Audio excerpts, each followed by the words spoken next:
by the authorities that we hear so much about. I'm delighted to say I am joined now in the studio by that street preacher herself, Monique Bailey. It is true that the police did tell us that you need a permit, so that is truth, but it's the way it was handled. She was very... It was just astonishing. I just couldn't believe how a police person could come against us like that. Like, we were abiding by the rules. And by the way, I didn't actually put the full clip on just to, in a way, save her, because it actually got worse. OK. Yeah. Monique, can I just quickly ask, if you take a step back and look at Britain, you know, as a Christian, you see the demonstrations that we've had since October 7th, some would say pro-Hamas, anti-Israel demonstrations, pretty overt displays of anti-Semitism. Yeah. We've had the Lucy Connolly case. We've had, I would argue, clear evidence of a two-tier approach within our judicial legal system. Do you think that we are actually now entering a society where some groups, some religions are treated much more harshly than others? Do you think, for example, if you had been a Muslim preacher in King's Cross Station, the reaction would have been the same? Yeah, of course, every religion gets something thrown at them, but I do think, of course, Christianity is the most persecuted, and I do think we will see it more. GB News, the People's Channel.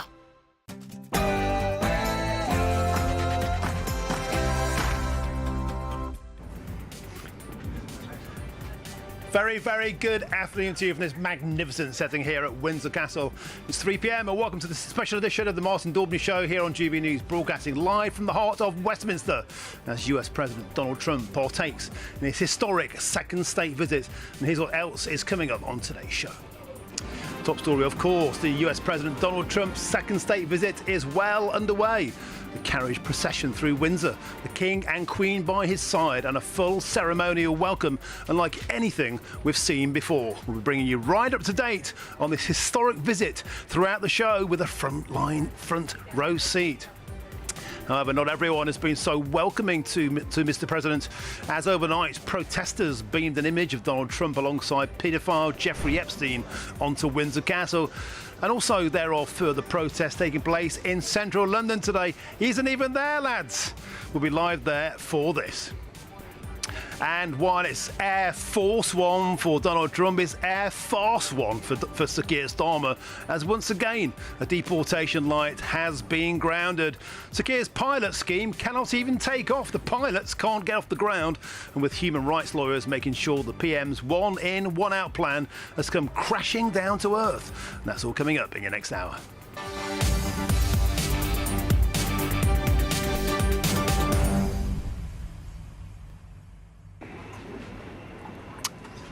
Welcome back here from Windsor. It's this historic, beautiful castle. Look at it, it's absolutely magnificent. Donald Trump said he preferred this place to Buckingham Palace. I can see why, being here. There are a gaggle of anti-Trump protesters outside, the usual ragbag, but to be frank, they're not putting a dampener on the mood. They're calling him a fascist, the usual pro-Gaza brigade down there, but also resplendent Union flags from tourists from all around the world. And I've got to say, a huge thank you to all of the GB News fans who've already been over. In fact, some are waving out there now. I've got some Chagosians as well, and at the back there. They're all here saying hello to GB News. We've got expert analysis from Rafe Helderman-Koo and Jennifer Ewing from Republicans Overseas. We're on the front row. Please stay with us for the next 3 hours. It's going to be an absolute cracker. Get in touch usual way, gbnews.com/your say is the way to do so. But now here's your headlines, and it's Katie Bowen.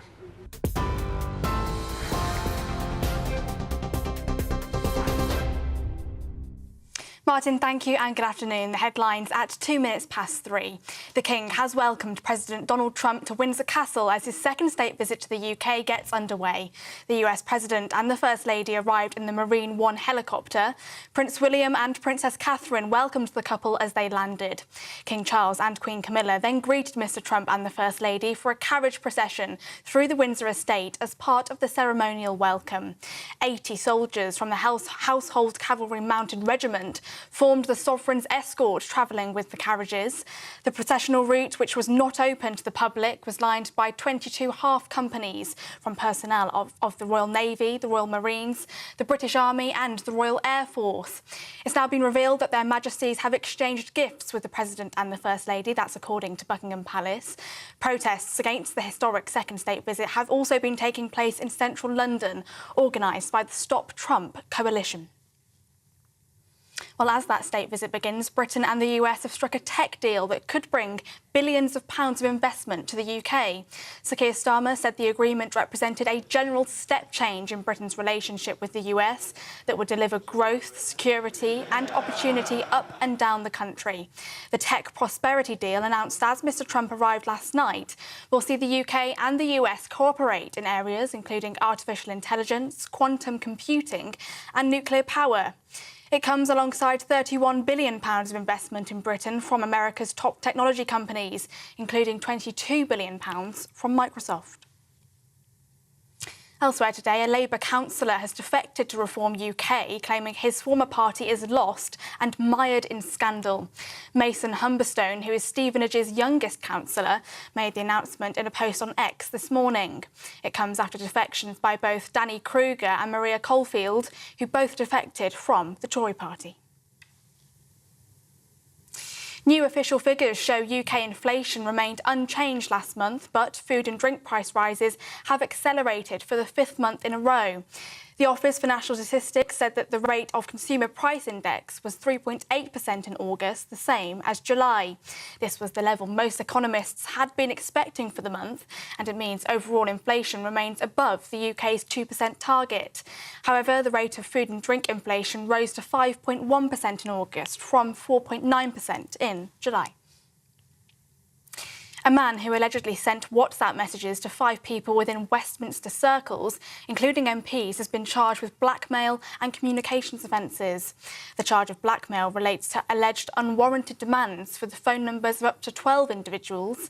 28-year-old Oliver Steadman has also been charged with communications offences in relation to the sending of alleged unsolicited indecent images. Last year, a string of men, mostly working in politics, revealed they had received unsolicited flirtatious WhatsApp messages, and in some cases explicit images were exchanged.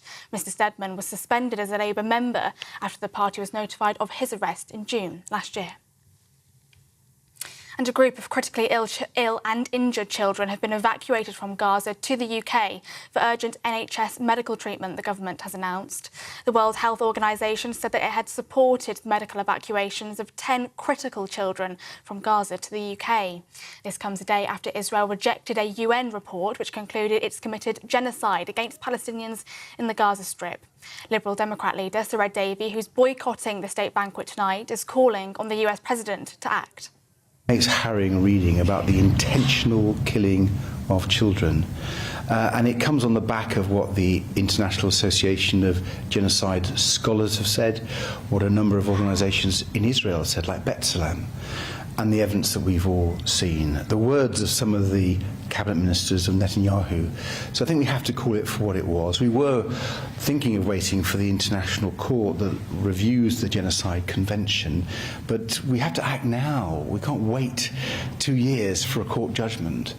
And that's why we call on this government to particularly put pressure on President Trump to stop this genocide.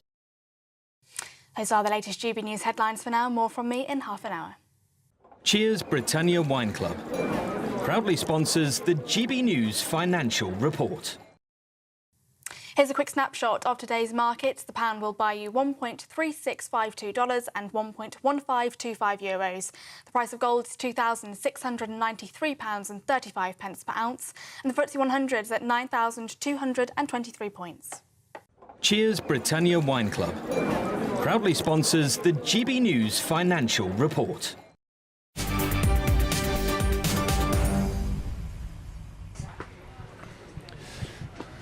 Thank you, Katie. Now, earlier on today, a full ceremonial welcome was given for President Donald J. Trump here at the historic Windsor Castle for this historic second state visit. Now, with a carriage procession through the estate, a guard of honour and the US and British anthems booming out before the President and the King inspected the troops. And now some fresh pictures on your screen of the US President inside Windsor Castle, absolutely soaking up the pageantry, the pomp, and everybody looking in tip-top, best of British, best of American moods. And talking of which, let's get my guests in now for the next 3 hours. I'm delighted and honoured to be joined by Republicans Overseas UK spokesperson Jennifer Ewing and the historian and the broadcaster, great friend of the show, Rafe Hadel-Manku. Welcome to you both. Let's start, if we could, with you, Rafe. Talk us through what we are behind us here. I've got to say, by the way, GB News viewers, we've got the best tent in the entire media run. I think some of our competitors next door, they're not too happy about it, but we're looking straight down the barrel of what I believe is the Henry VIII gate. Tell us about the significance of being here today. And Donald Trump said he prefers this to Buckingham Palace, Rafe. Yes, well, behind us we do have the best spot because this is the main entrance. Even when there's a royal wedding and so forth, the guests will come in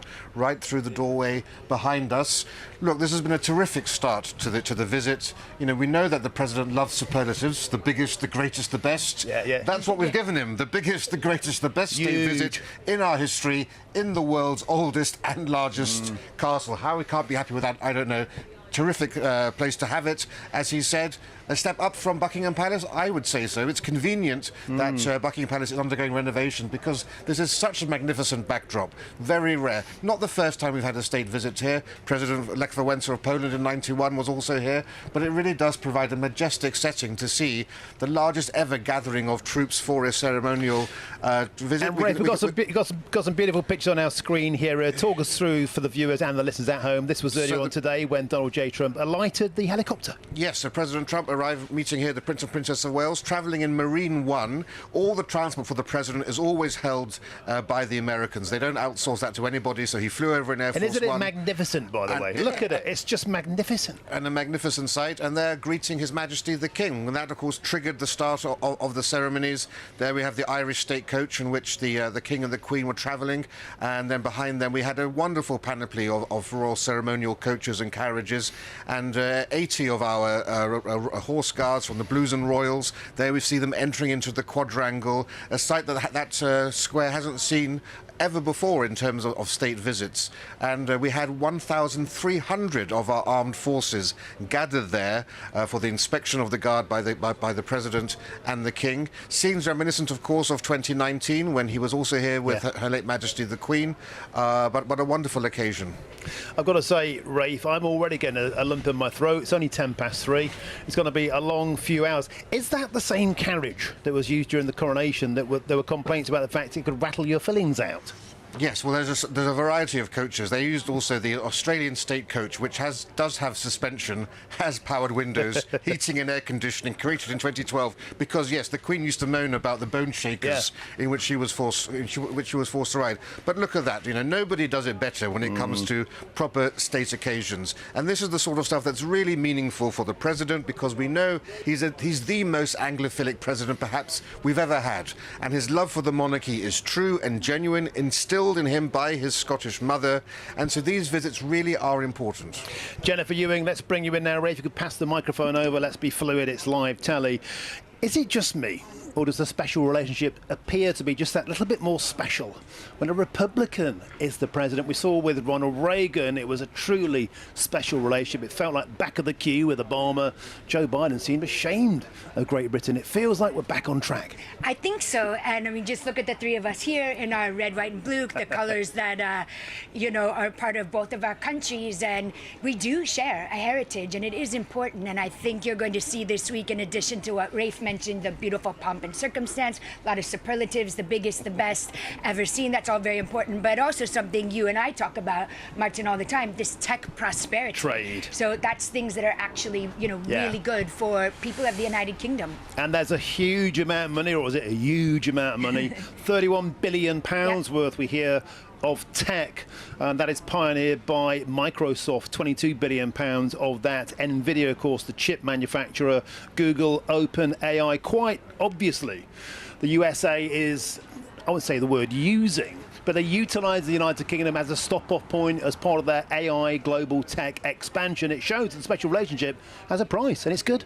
Yeah, absolutely. And one of the things I heard earlier today that was quite interesting is some of these data centers are going to be up north, where in former towns where there were coal plants and everything. Yeah. So I know we always talk about London and industry and business in London, but it's great to see some of this up north as well. So it's something that, the entire country can benefit from. We're going to see jobs. We're going to see tax revenue.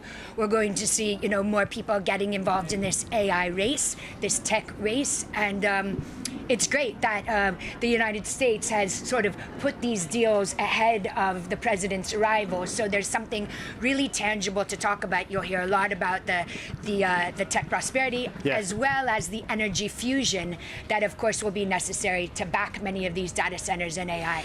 I want to ask both you guys about, we saw a little protest last night, images projected onto the tower behind us, and inexplicably, a ragbag bunch in central London. Donald Trump won't be there. No one from the Trump entire power base is going to be there. They're shouting at empty buildings. I seriously don't know what's going through their tiny minds. Jennifer Ewing, however, you said something interesting to me earlier on. You said Donald Trump won't care. He simply won't care about the protest. In fact, he probably relishes it. Yeah, I mean, look, I think we're fortunate enough still to live in a country, the United Kingdom, where people are able to protest in legal ways. Obviously, if you break the law, you should be arrested. But for people who are just, exhibiting their right to free speech, the president will be all for that. And I think he will be so all-consumed and so, just enamored of what the United Kingdom has put together for him here. And the Orange Man balloons and all of these other things will not matter. And don't forget, Martin, this man gets protested against all the time. That's why they call him Teflon Don. It just bounces off him. Rafe, let's get the microphone back to Rafe. Rafe, we can see these images on our screen now projected. And by the way, back in central London, when they were projecting those grotesque images onto Big Ben, or the pro-Palestine images, I went around and was begging police officers to arrest the people there. The police had no interest whatsoever. I understand there have been 4 arrests made over this indiscretion. Is this something to be concerned about, Rafe? I mean, there's no way that anybody in the streets around here would ever get eyesight on Donald Trump. His safety behind those walls. They kept barbarians out for 1,000 years. They can certainly deal with a few pro-Palestine mobs. Yeah, especially if you've seen the mobs here, they're not really much to instill fear in anybody.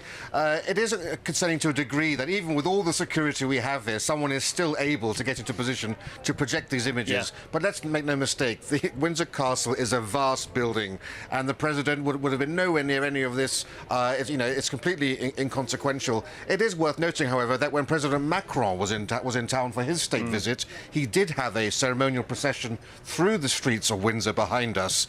That hasn't been done for President Trump, not least, of course, in the wake of Charlie Kirk. We're much more aware of the security threat. He is at a higher risk level than President Macron is. So all of the procession, all of the ceremonial is happening well within the grounds and the estate of the castle, far away from any protesters. He probably doesn't even know that there are protests taking place. Yeah, well, there we go. A magnificent start to the show. You'll be with us for the next few hours. It's going to be a fantastic show. The most positive show about Donald Trump and this visit you're going to get on British TV. The rest of them, well, it looks like they're at a funeral, some of these tents around here.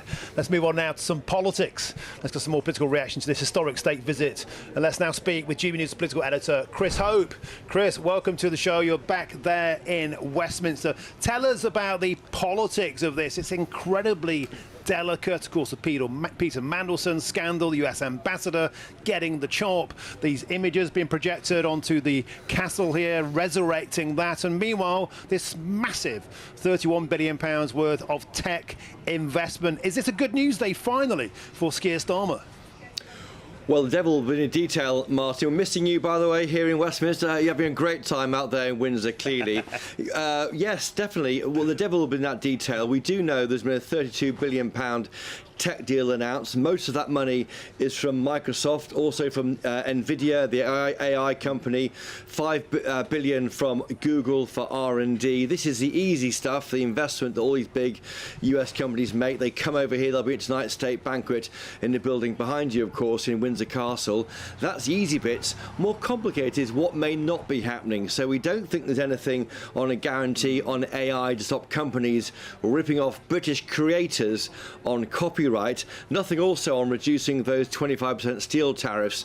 On the flight before they took off, leaving Marine One, we had heard from Donald Trump that the UK wanted to refine the trade deal. So far, nothing yet. But don't forget, there was tomorrow. Today is the royal day. Today is the pageantry, the pomp and circumstance. Somewhere you're very happy, Martin. Tomorrow is the politics, the dirty stuff, the sharp elbows, and that's when we have the press conference around mid-afternoon with the President and, of course, Sir Keir Starmer. So interesting, I think. Nothing yet on the digital services tax. Will that get scrapped? Very unpopular in America. That's a 2% levy on American tech companies, and nothing also on whether they might try and deal with this online Safety Act. Will that be tweaked or reversed? Of course, concerns here about freedom of speech. So the detail will be hammered tomorrow. But today, it's all about the fun of the fair.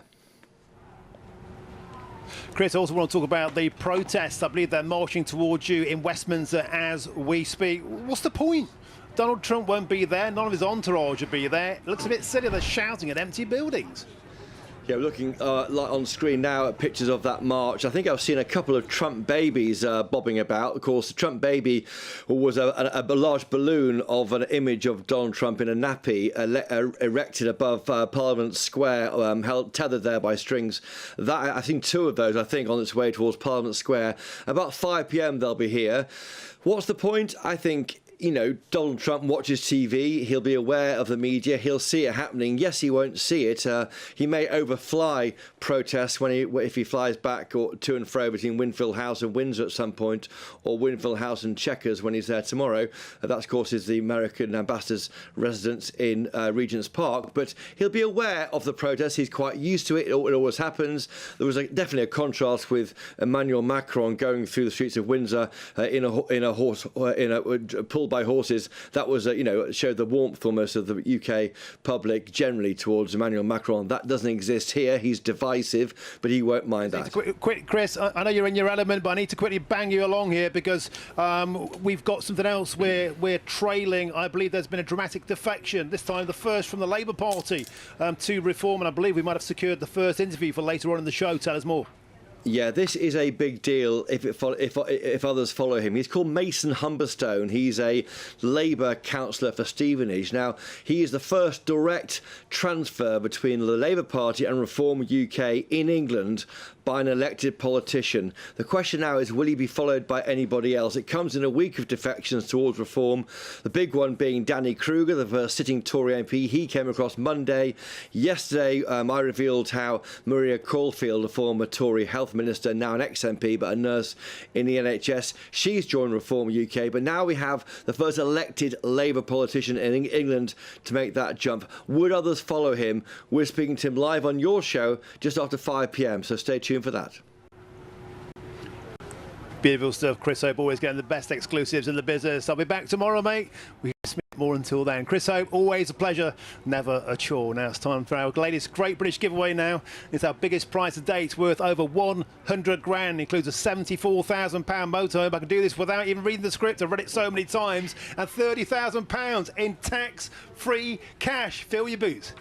You're not going to want to miss our greatest Great British giveaway so far. You could bank an incredible £30,000 in tax-free cash to spend however you like. And if that wasn't enough, you'll also get to drive away in this brand new motorhome. With thanks to Marquis Leisure, this brand new 2025 Benimar Primero could be yours. It comes with all the mod cons you'd expect from a vehicle worth over £74,000 and comfortably sleeps 4 people. This prize package is worth over £104,000. And remember, if you can dream it, you could drive it away. For another chance to win, text WIN to 63225. One entry costs £2.50 plus one standard network rate message. Or text BONUS to 63225. 5 entries cost £5 plus one standard network rate message. Go to gbnews.com/win. Entries start at £2.50. Call 0903 686 3232. Calls cost £2.50 plus your network access charge. Or post your name and number to GB16 PO Box 8690 Derby DE1 9TT. UK only. Entrants must be 18 or over. Lines close at 4 p.m. on the 31st of October. The winner will be contacted live on GB News, week commencing 10th November. Please check the closing time if listening or watching on demand. Good luck. Yeah, good luck. And coming up next, we'll bring you all of the very latest on Donald Trump's historic second state visit to Britain, live here from the gates of Windsor Castle. We've got the best seat in the house, most positive coverage on the media. Stick with us here on GB News.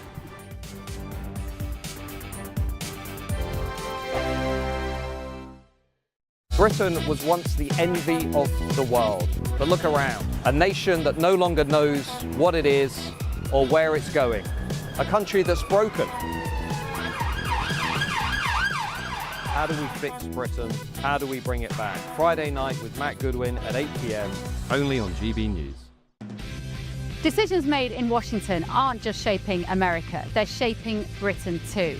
From migration to global security, from crime to health.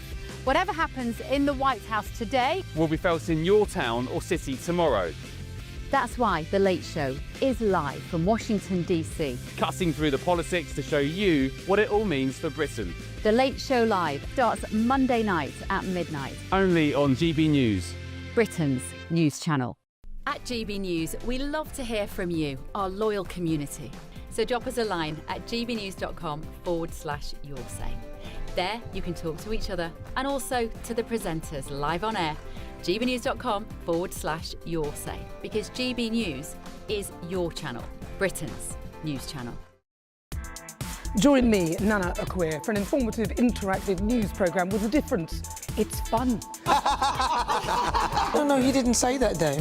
I'm so surprised. I think there's an element of truth to that. Join me from 3 p.m. every weekend, only on GB News, Britain's news channel. Mornings don't have to be tiresome, especially if you have the right company. Wake up to news as it happens, opinion and debate, and of course, a little bit of entertainment too. Because when the kettle's on, we're on. That's Breakfast on GB News, a show worth waking up for. Every morning from 6 a.m. Only on the People's Channel, Britain's news channel. We'll spread the news, you spread the word. You want to know what's really going on in the corridors of power? Labour don't know what to do with you half the time, and that makes you quite lethal in the chamber. Get behind the headlines with Chopper's Political Podcast. Join me, Christopher Hope, as I sit down with the great and the good of British politics. We'll see where this ruling takes us. These are the stories shaping our nation. Chopper's Political Podcast, available now on all platforms. Listen in and stay ahead. Westminster's full of talk, but out here, it's the real world. Am I allowed to talk No, now? that's it. This is where it matters, real people and real lives. That's what politics is all about. In fact, has Trump made a good start? No. Straight answers, no spin, and just a couple of pints. How many fingers have I got up? About 10. So join me for Lee Anderson's Real World every Friday at 7 p.m. only on GB News. The People's Channel, Britain's news channel.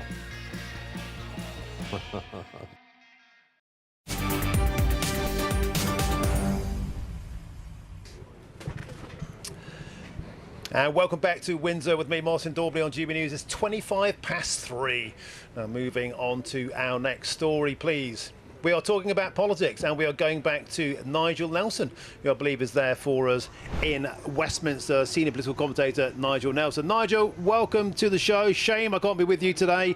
I do miss very much our 3 hours of arguing together on Wednesdays, but I want to ask you about the political reaction and in particular the imagery that was projected onto the castle behind us here at Windsor, and now I think the slightly pathetic sight, the forlorn sight of people traipsing around London streets shouting about Donald Trump when he's not even there. Well, they've got the right to protest. That's fine. It's also fine to keep Donald Trump away from it. So he'll be at Windsor today. He's been to Chequers. Keeping him away from the protesters is probably the right thing to do. But of course, they've got the right to say they don't want him here.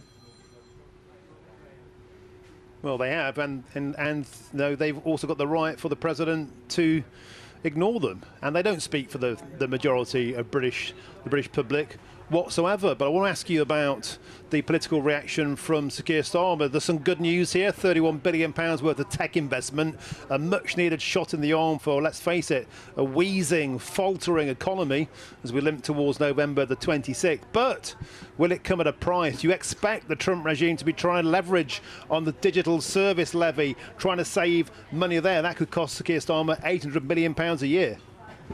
Yeah, well, as Chris Hope has just said, the politics really comes tomorrow. I mean, today is for the pomp and ceremony, meeting royalty. Those are the things that President Trump is a real pushover for. He may not be so on other negotiations. We've also got trade tariffs to think about. But yes, I mean, one of the points of this visit is to try and see if America can help boost the British economy. And so far, that is happening. And of course, President Trump should be welcomed here. There's no reason not to. While the protesters can have their say, you're absolutely right. The majority of the British public will be pleased to see him on British shores.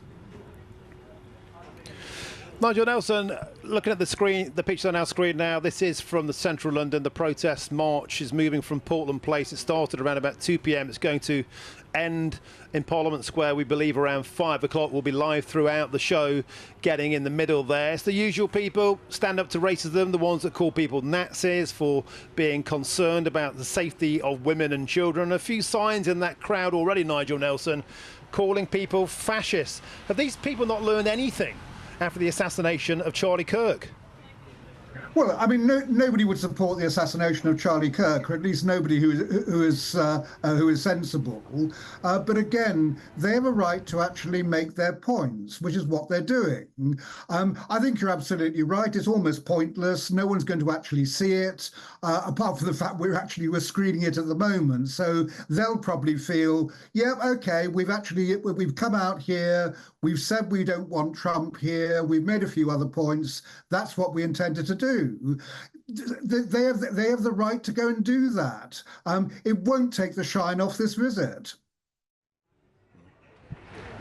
Thank you, Nigel Nelson. Always a pleasure. Thanks for giving your input, and we'll cross back to you later on in the show. Let's get back now here to Windsor. Let's bring on my panel, Rafe Helder-Mancu, Jennifer Ewing. Rafe, let's start with you. It cannot be overstated in my mind that it's completely inappropriate to be still today going around with signs calling people fascists after what happened to Charlie Kirk. I mean, we have a right to protest, but free speech, as we've seen, can have tragic consequences.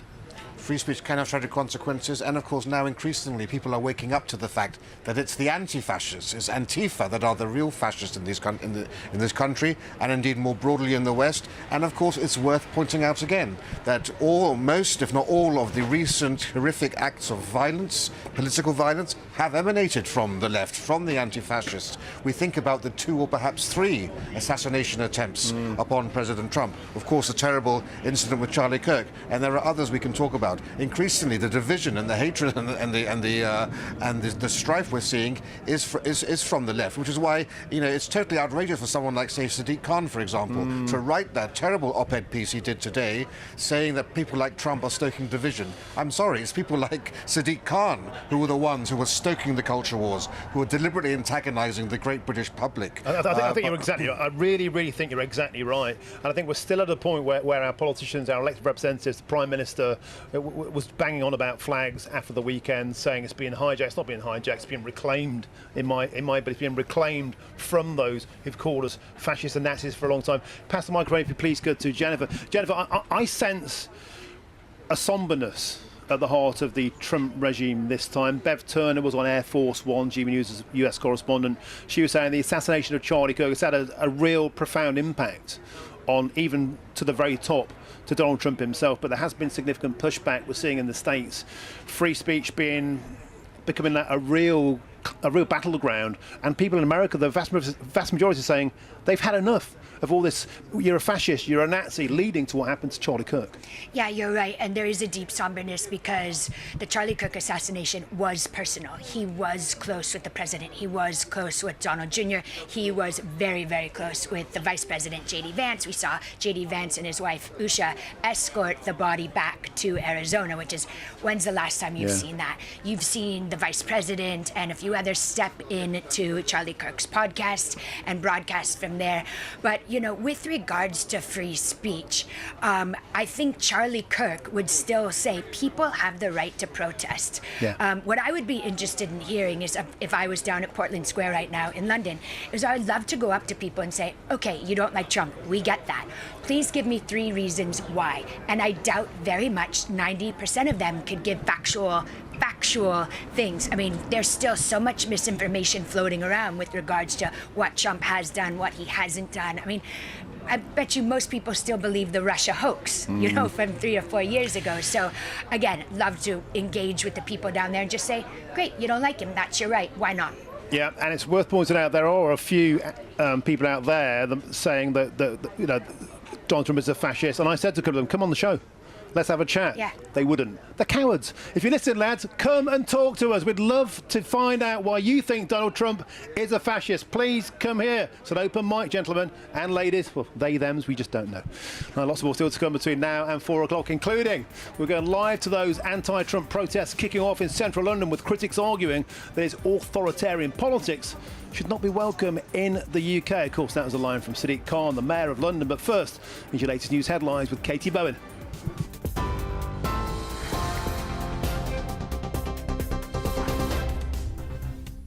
Good afternoon. The headlines at 3:33. The King has welcomed President Trump to Windsor Castle as part of his second state visit to the UK. The US President and the First Lady arrived in the Marine One helicopter. Following a carriage procession as part of the ceremonial welcome, Their Majesties have exchanged gifts with the President and the First Lady ahead of the state banquet this evening. Britain and the US have struck a tech deal that could bring billions of pounds of investment to the UK as President Trump arrived in the UK. Sir Keir Starmer said the agreement represented a general step change in Britain's relationship with the US that will deliver growth, security and opportunity up and down the country. Elsewhere, a Labour councillor has defected to Reform UK, claiming his former party is lost and mired in scandal. Mason Humberstone, who is Stevenage's youngest councillor, made the announcement in a post on X this morning. UK inflation remained unchanged last month, but food and drink price rises have accelerated for the 5th month in a row, new official figures show. The rate of consumer price index was 3.8% in August, the same as July, the Office for National Statistics said. And a man who allegedly sent WhatsApp messages to 5 people within Westminster circles, including MPs, has been charged with blackmail and communications offences. 28-year-old Oliver Steadman has also been charged with communications offences in relation to the sending of alleged unsolicited indecent images. Those are the headlines for now. More news at the top of the hour. Tune into GB News Radio wherever you are, online, on DAB digital radio, on TuneIn, on Radio Player and on your smart speaker. Just say, play GB News.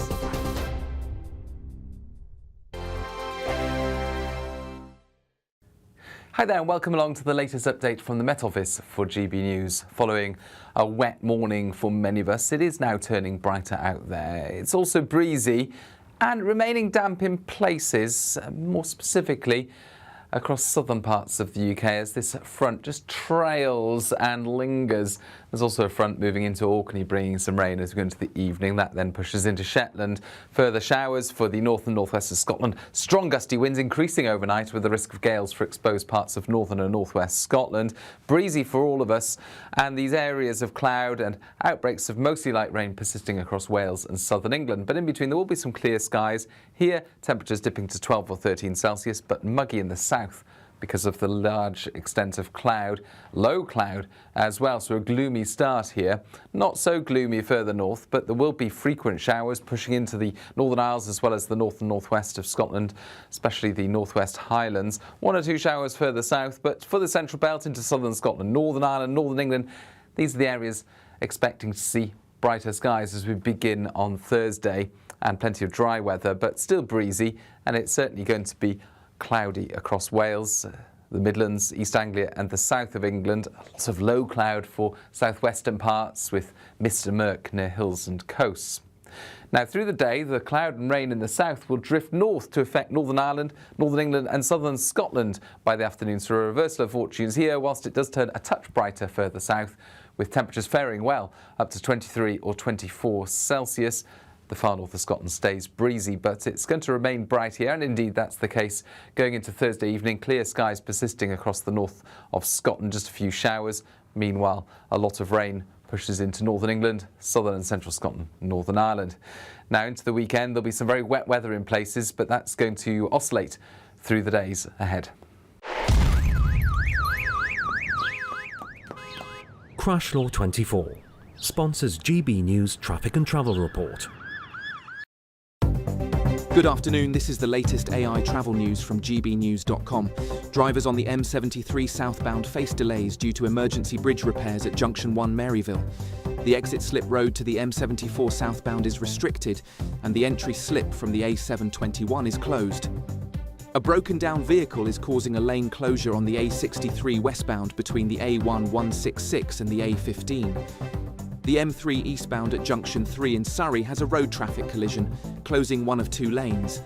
Avanti West Coast services face disruption between Milton Keynes Central and London Euston, plus delays on cross-country services between Exeter St David's and Newton Abbot. For more travel news, go to gbnews.com. Crash Law 24 sponsors GB News Traffic and Travel Report.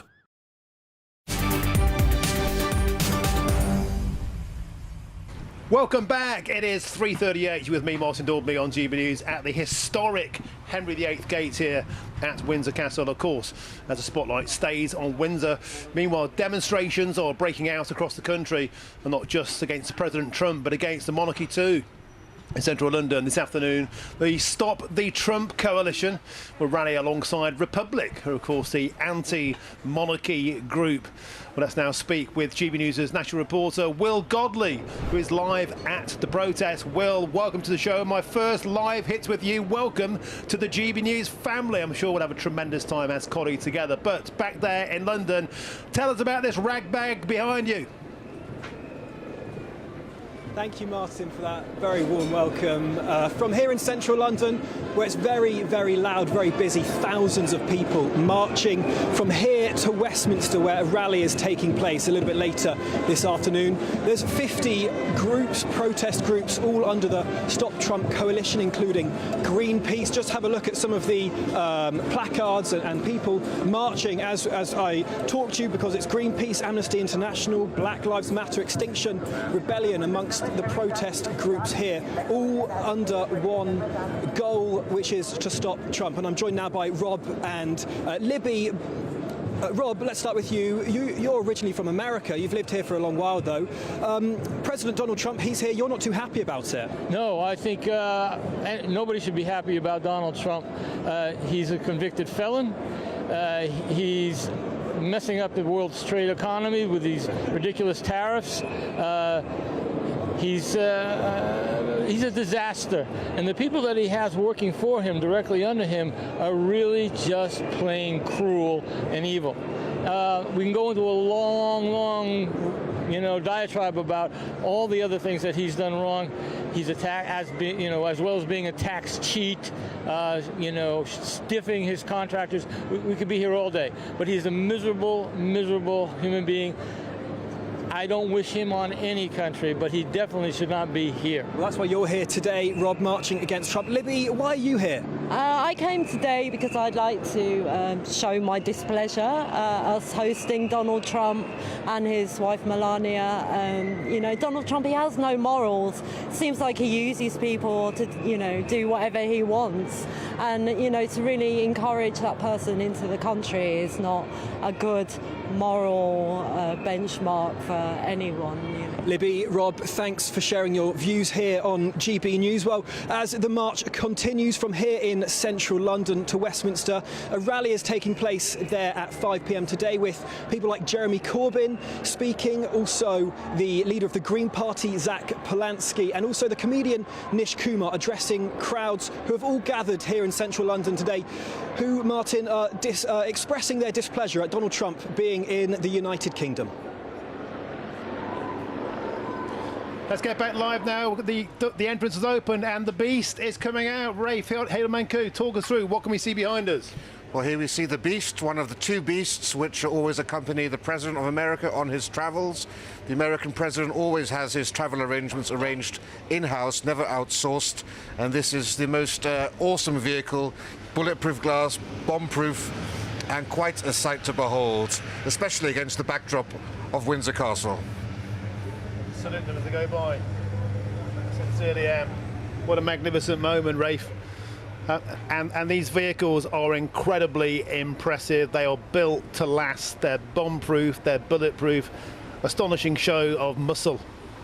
They've flown over on Air Force One, and you know, the President's motorcade is an impressive sight to see, almost as impressive as the procession that we put on for him today. Okay, we did some Brit-splaining there. Let's pass the microphone back to the American in the house here. So tell us about these vehicles. I mean, there's a lot of talk about the beasts, what goes into them. They're bomb-proof, they have armour plating, they weigh several tons, and we just saw them just, well, from meters away. Well, first of all, Martin, when you told me yesterday that you had a good spot for the three of us today, I thought, okay, of course you do. You know, GB News is, you know, one of the most patriotic channels in the country, so that makes sense. But you could not have planned that better. And you're right, just seeing the vehicles come through, which of course, I mean, they're massively bulletproof. They're, I believe, really, really comfortable. Didn't seem too loud at all, but what timing. Well, I'm breathing in the fumes, and I can confirm that Ed Miliband wouldn't like them. They are certainly, you know, American muscle motors, but what's happening next, Rafe? Let's get Rafe back on, because now we're looking ahead to the next hour, of course. We're expecting that magnificent fly past, right about 20 past 4. Tell us about that. So yes, so the first part of the formalities were earlier today around 12 o'clock, and now after lunch and so forth, the couple, along with the King and Queen, will be having some time to themselves. And then at 4:20, if things go to schedule, we are expecting the Beating the Retreat ceremony first, before the fly past. Beating the Retreat was an ancient ceremony going back hundreds of years to when you would close up the camp for the evening, and you'd have marching bands, you'd lower the flags. It was a way of telling the soldiers that the day was coming to a close. It's still held twice a year in London on Horse Guards Parade, which is normally where the King's birthday parade takes place, but it's now for the first time being incorporated into the state visit. We've never seen this before. And importantly, some of the American mass bands will also be taking part in this, because the key theme of this state visit has been to incorporate British and American forces together.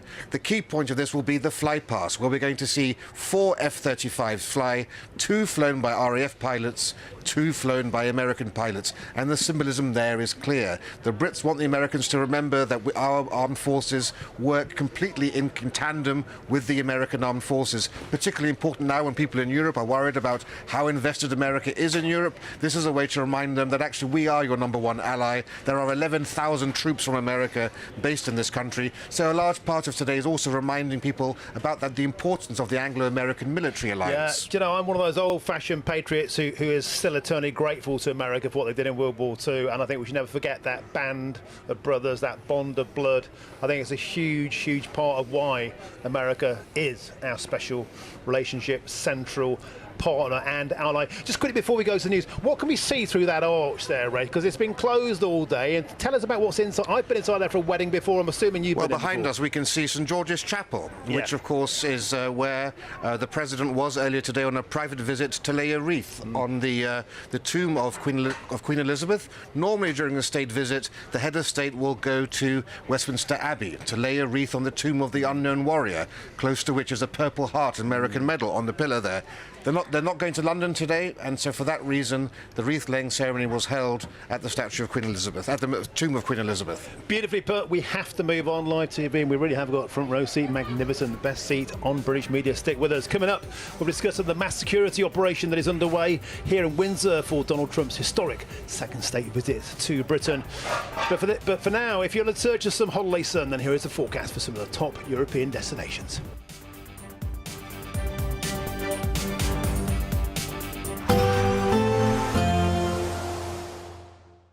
Ready to soak up that holiday sunshine? Won't we need some cover? No worries, all sorted. All Clear Travel Insurance sponsors GB News travel destinations forecast. If you're thinking of avoiding the unsettled weather in the UK and heading overseas, you'll find very warm weather in Spain, across the Canaries, as well as Madeira, unusually warm for the time of year. Portugal likewise, but some showery rain affecting southern parts of Portugal. Meanwhile, plenty of sunshine through Spain into the Alps, much of Italy as well, turning hotter here over the next few days. Staying breezy for Greece, particularly the islands, but most places enjoying long spells of sunshine. All Clear Travel Insurance sponsors GB News travel destinations forecast. Britain was once the envy of the world. But look around. A nation that no longer knows what it is or where it's going. A country that's broken. How do we fix Britain?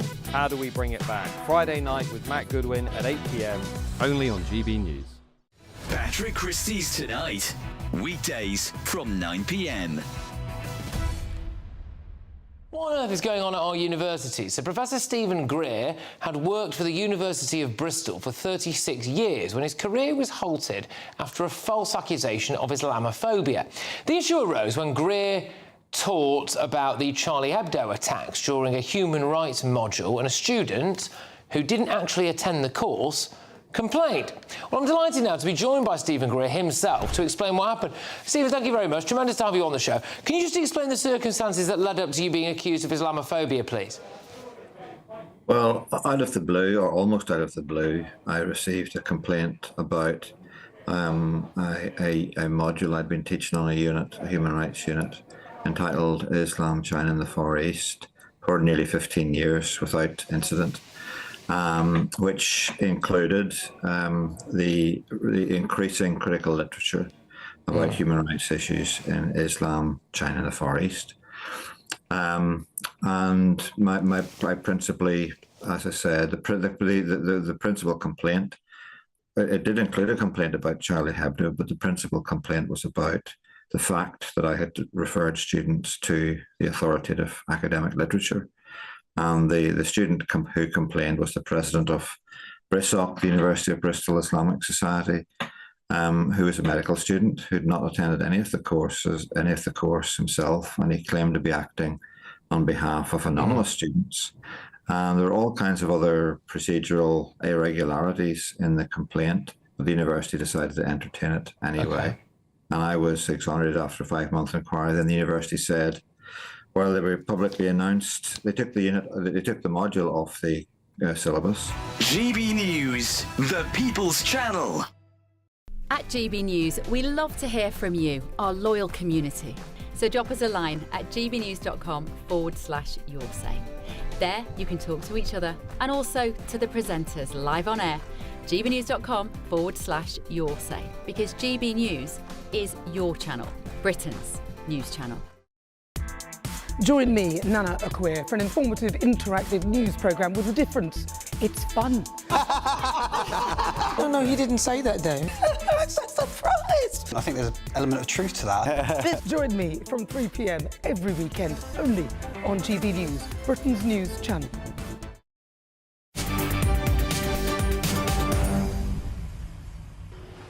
Welcome back. It's 10 to 4 with me, Martin Daubney, on GB News here. Historic second visit, of course, by Donald Trump, state visit, live from Windsor. Now, moving on, please. Moving on, please, back there in Westminster. The biggest security operation since the King's coronation is underway right now as Donald Trump's state visit unfolds at Windsor. Drones, snipers, mounted police and boat patrols line the route, with fears heightened, of course, after the tragic assassination of Charlie Kirk and the attempt we must not forget on Donald Trump's life just last year. Well, we can now speak with the columnist and the security experts, Hamish de Breton Gordon. Hamish, pleasure to have your company. The security issues, of course, are always high around Donald Trump, but at the moment they must be on very, very high alert, of course, after that assassination of Charlie Kirk. Yeah, absolutely. I mean, he is the president of the US. He's in the UK now, and it's absolutely our job to make sure that he is protected. And the security arrangements might seem very extreme to some, but one must cover every single eventuality. There are sort of many threats out there, and we can't afford to have any potential threats to the president of the US. And of course, also, these pictures have been streamed around the world, particularly to America, and we want to encourage American tourists and the like to come and visit. So it's essential that people feel that they are safe if they come to the United Kingdom, and it's absolutely essential that we protect the President of the United States while he's in our care. And Hamish, do you think there's any egg on the face for the British security forces after those images were projected onto the tower behind us here at Windsor? Of course, those images of Donald Trump with Jeffrey Epstein. Of course, nobody around here would get any eye line on Donald Trump. He came by helicopter and he's going out the same way. But nevertheless, it's not a good look, is it? Well, I'm sure I know how professional the counter-terror police are and the security services. Something like this will be embarrassing, no doubt, and they will have tried to cover every single eventuality. But projecting an image on a tower like that, you can do it from pretty far away, probably from a front room. The key thing is, although it's embarrassing, it is not dangerous, and you can't stop absolutely everything. What is important is thus far they appear to be conducting a very thorough operation, and there don't seem to be any threats to the president or the royal family. But of course, we know there are people protesting and people who don't want to see Donald Trump in this country. However, it's real politique here. It's very important he comes to this country. Let's hope that the Prime Minister can get a better deal on tariffs out of him. And most importantly, let's hope that Trump will be galvanized to lean in to the Ukraine issue and force President Putin to the peace table, which everybody wants. OK, thanks for joining us. That's the columnist and the security experts, Hamish de Breton Gordon. Thank you very much. Now, quickly before the end of the hour, got a quick minute. Rafe Hadelmanku got some live pictures on our screen now. What are we seeing? Yes, so we're about 25 minutes ahead of the Beating the Retreat military mass band celebration. What we're seeing here is one of the few occasions when members of the public will actually be part of the state visit. And what we see here are the families, the wives, the husbands, the children and other relatives of both British and American military who are taking part in this Beating the Retreat ceremony, which for the first time will include members of the American Armed Forces. It looks absolutely beautiful. It's just right behind us here. Stick with us on GB News for that full fly past in around about 20 minutes time. We've got a front row seat to history and you're with us. This is GB News, Britain's news channel. First, it's time for your weather, and here's Aidan McGibbon.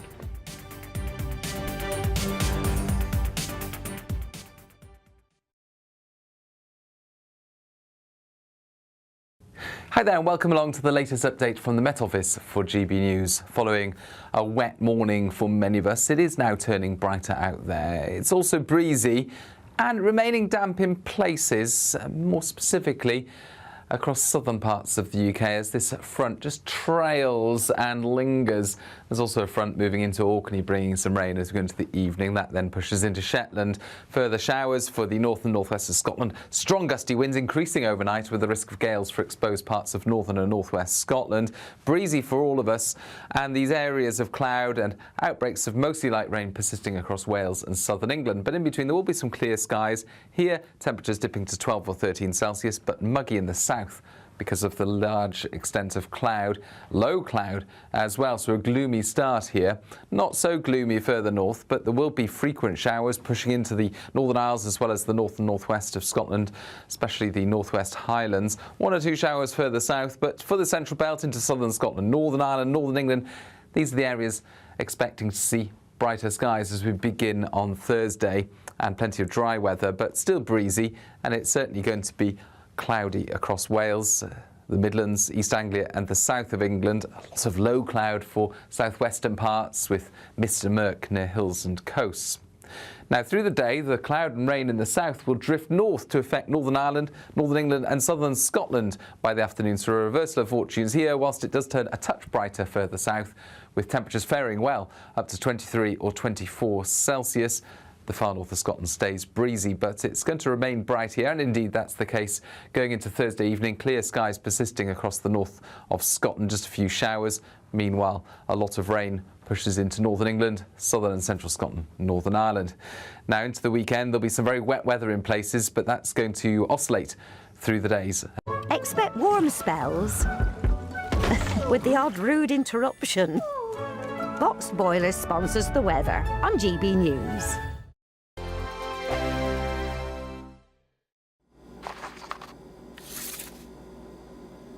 Crash Law 24 sponsors GB News Traffic and Travel Report.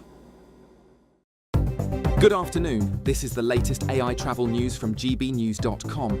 Motorists travelling on the M73 southbound should expect delays due to emergency bridge repairs at Junction 1, Maryville. Additionally, the on-slip from the A721 to the M74 southbound is closed. On the M3 eastbound, there has been a road traffic collision on the slip road at Junction 3, resulting in lane closures and expected delays. In Surrey, the M3 eastbound exit at Junction 3 is experiencing restrictions with one lane closed due to an accident. And on the trains, cross-country and Great Western Railway services are severely disrupted between Exeter St David's and Newton Abbot. With additional delays on other routes. For more travel news, go to gbnews.com. Crash Law 24 sponsors GB News Traffic and Travel Report.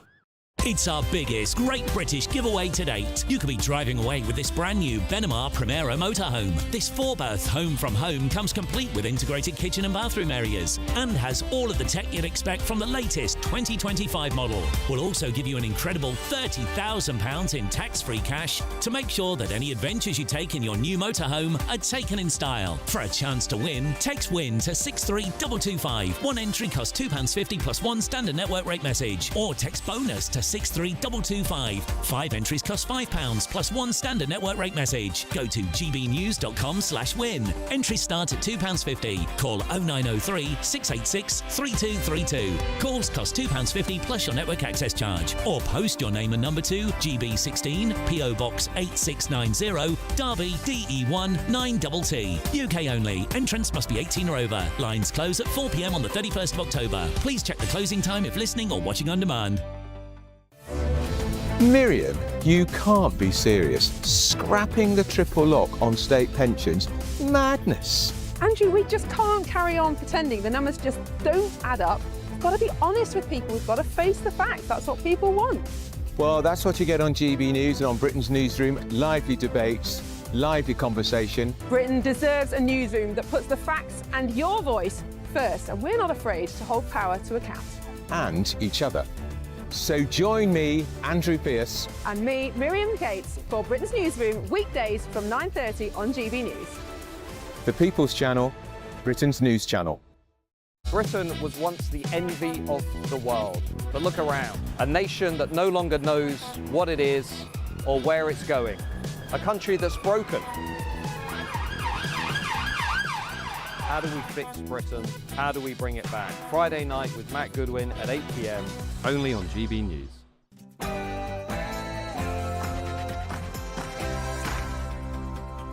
Very good afternoon to you. It's 4 p.m. and welcome to this special edition of the Martin Daubney Show here on GB News, broadcasting for you live from Windsor. We have a front row seat, the best seat in all of media. Front seat here, of course, to commemorate that US President's historic second state visit to the UK. And here's what's coming up on the rest of the show today. Of course, our top story has to be US President Donald Trump's second state visit is well underway. Beautiful live pictures on your screen there, just from behind us inside Windsor Castle, the magnificent band trumpeting and piping away, and a carriage procession through Windsor earlier, the King and Queen by his side, and a full ceremonial welcome. Unlike anything we've ever seen before, we'll bring you right up to date on this historic visit with the best seat in the entire media camp. We're right on the front row of history, and you're right here with us. However, not everyone has been so welcoming of the Mr. President, as overnight protesters beamed an image of Donald Trump alongside the paedophile Jeffrey Epstein onto Windsor Castle right here behind us. And also, as we speak, of course, there are further protests taking place in central London. Donald Trump isn't even there, but we will be there live for the event. And while it's Air Force One for Donald Trump, it's Air Farce One for Sadiq Starmer, as once again a deportation flight is grounded. Sadiq's pilot scheme cannot even take off. The pilots are grounded, with human rights lawyers making sure the PM's one in, one out plan has come crashing down to earth. And that's all coming up in your next hour.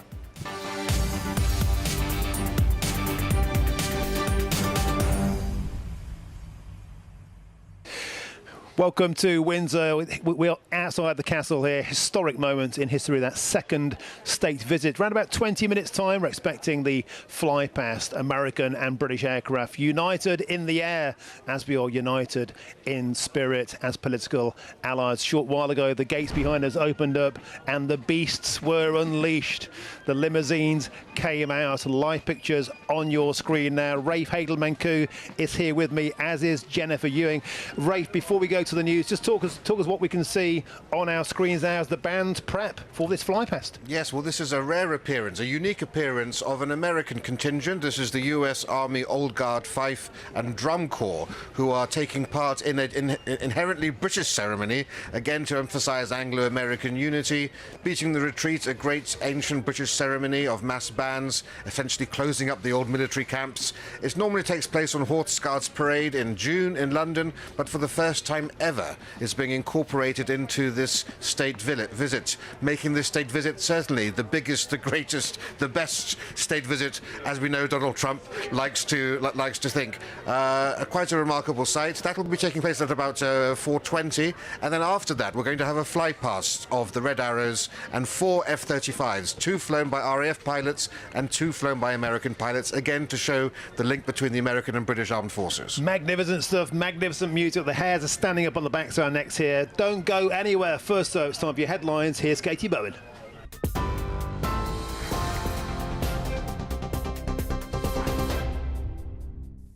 Martin, thank you and good afternoon. The headlines at 3 minutes past 4.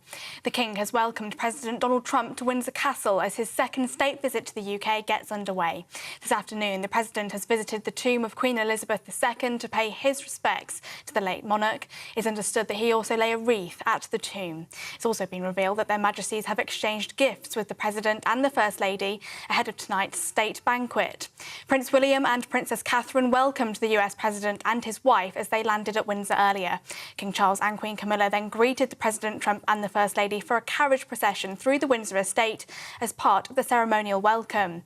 80 soldiers from the Household Cavalry Mounted Regiment formed the Sovereign's escort travelling with the carriages. The processional route, which was not open to the public, was lined by 22 half companies of personnel from the Royal Navy, the Royal Marines, the British Army and the Royal Air Force.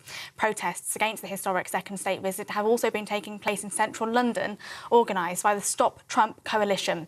Another military event is set to get underway shortly, and stick with us here on GB News for that coverage. Well, as that state visit begins, Britain and the US have struck a tech deal that could bring billions of pounds of investment to the UK. Sadiq Starmer said the agreement represented a general step change in Britain's relationship with the US that would deliver growth, security and opportunity up and down the country. The tech prosperity deal, announced as Mr Trump arrived last night, will see the UK and the US cooperate in areas including artificial intelligence, quantum computing and nuclear power. It comes alongside £31 billion of investment in Britain from America's top technology companies, including £22 billion from Microsoft. Elsewhere today, a Labour councillor has defected to Reform UK, claiming his former party is lost and mired in scandal. Mason Humberstone, who is Stevenage's youngest councillor, made the announcement in a post on X this morning. It comes after defections by both Danny Kruger and Maria Caulfield, who both defected from the Tory party. New official figures show UK inflation remained unchanged last month, but food and drink price rises have accelerated for the 5th month in a row. The Office for National Statistics said the rate of consumer price index was 3.8% in August, the same as July. This was the level most economists had been expecting for the month, and it means overall inflation remains above the UK's 2% target. However, the rate of food and drink inflation rose to 5.1% in August from 4.9% in July. A group of critically ill and injured children have been evacuated from Gaza to the UK for urgent NHS medical treatment, the government has announced. The World Health Organization said that it had supported medical evacuations of 10 critical children from Gaza to the UK. It comes a day after Israel rejected a UN report which concluded it's committed genocide against Palestinians in the Gaza Strip. Liberal Democrat leader Sarah Davey, who's boycotting the state banquet tonight, is calling on the US president to act. So I think we have to call it for what it was. We were thinking of waiting for the international court that reviews the Genocide Convention, but we have to act now. We can't wait 2 years for a court judgment. And that's why we called on this government to particularly put pressure on President Trump to stop this genocide. And a man who allegedly sent WhatsApp messages to 5 people within Westminster circles, including MPs, has been charged with blackmail and communications offences. The charge of blackmail relates to alleged unwarranted demands for the phone numbers of up to 12 individuals. 28-year-old Oliver Steadman has also been charged with communications offences in relation to the sending of alleged unsolicited indecent images. Last year, a string of men, mostly working in politics, revealed they had received unsolicited flirtatious WhatsApp messages, and in some cases explicit images were exchanged. Mr. Steadman was suspended as a Labour member after the party was notified of his arrest in June last year. Those are the latest GB News headlines. Now let's get a quick look at the markets. Cheers Britannia Wine Club proudly sponsors the GB News Financial Report. Here's a quick snapshot of today's markets. The pound will buy you $1.3660 and 1.1529 euros. The price of gold is £2,695.77 per ounce, and the FTSE 100's at 9,237 points. Cheers Britannia Wine Club proudly sponsors the GB News Financial Report.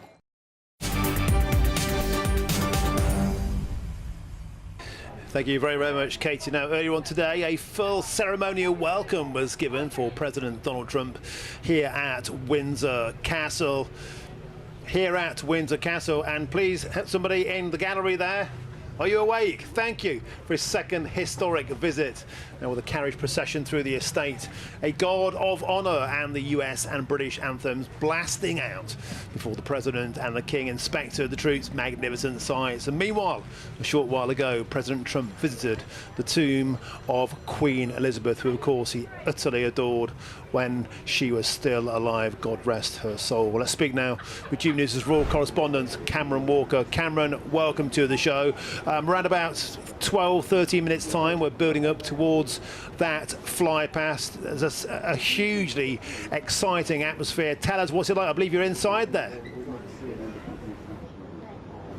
Oh, it's absolutely magnificent, Martin. I think everybody really is buzzing, I think, by the President's visit within inside the castle walls. Of course, a small process outside, but within inside, it really is a spectacle, something completely different, something we haven't seen from a state visit from a US President for a very long time. And I was actually inside St George's Chapel with the President just around 15 minutes ago, observing him inside the chapel. Of course, the private moment for him was, as you said, seeing the tomb of Queen Elizabeth II and paying his respects. He also was treated to a performance by St George's Chapel Choir.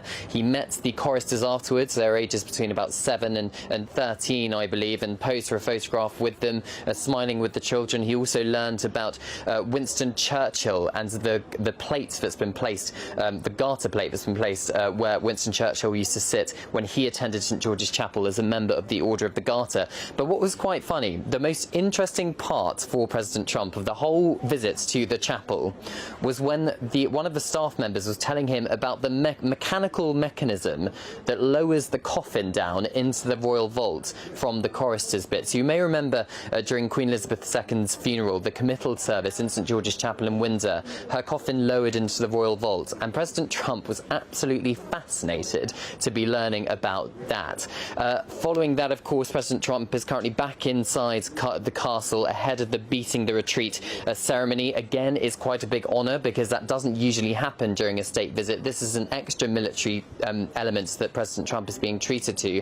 And you mentioned the flypast, Martin. Because of the weather, we have been informed that the F-35 part of the flypast, so that's the UK and US jets jointly flying over the castle, has been cancelled because of the is still taking place, as far as we understand it, is the RAF Red Arrows. They are still expected to fly over the castle and produce the blue, red and white smoke for President Trump and First Lady Melania. And in the last 20 minutes or so is following the lunch, which happened following the Guard of Honour part of the day. The President and the First Lady had a private meeting with the Prince and Princess of Wales within the castle. Now, royal sources keeping incredibly tight-lipped about what they discussed, but I am told that it was warm and cordial, and the meeting took place within inside the castle. So just a little bit of extra colour for you ahead of beating the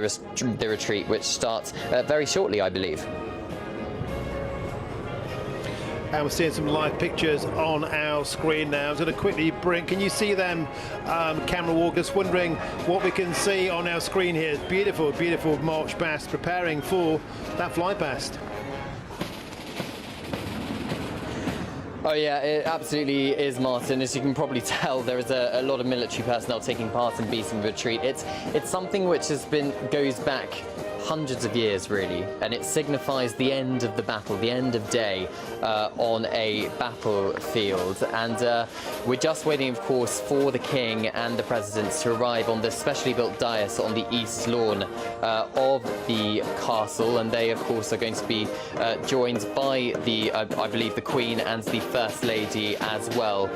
These are lots of military personnel. The RAF pipes and drums is what I believe we are seeing now, and we're also expecting the mass band to be playing too.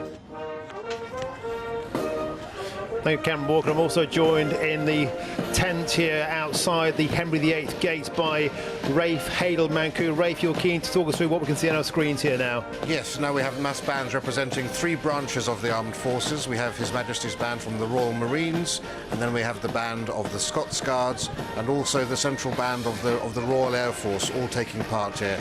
And they're also being joined, of course, by an American band, the United States Army Old Guide Fife and Drum Corps, and they're going to be playing some very special tunes, many of which are there to highlight the importance of the Anglo-American special relationship, and culminating in the Battle Hymn of the Republic, that great American tune played at Sir Winston Churchill's funeral in 1965, Churchill's mother, of course, being American, and then ending with Land of Hope and Glory. Magnificent stuff. And we've got pictures here of the congregation coming out. Camera Walker, I don't know if you're able to see them. This is the Princess Catherine here. Is it Rafe Hadel-Manku? No, I can't quite see it. There's Keir Starmer and Mrs. Starmer have arrived. Yes, it is. It's Lady Starmer and Keir Starmer there, just taking their seats on the front row. Other dignitaries, other politicians coming in.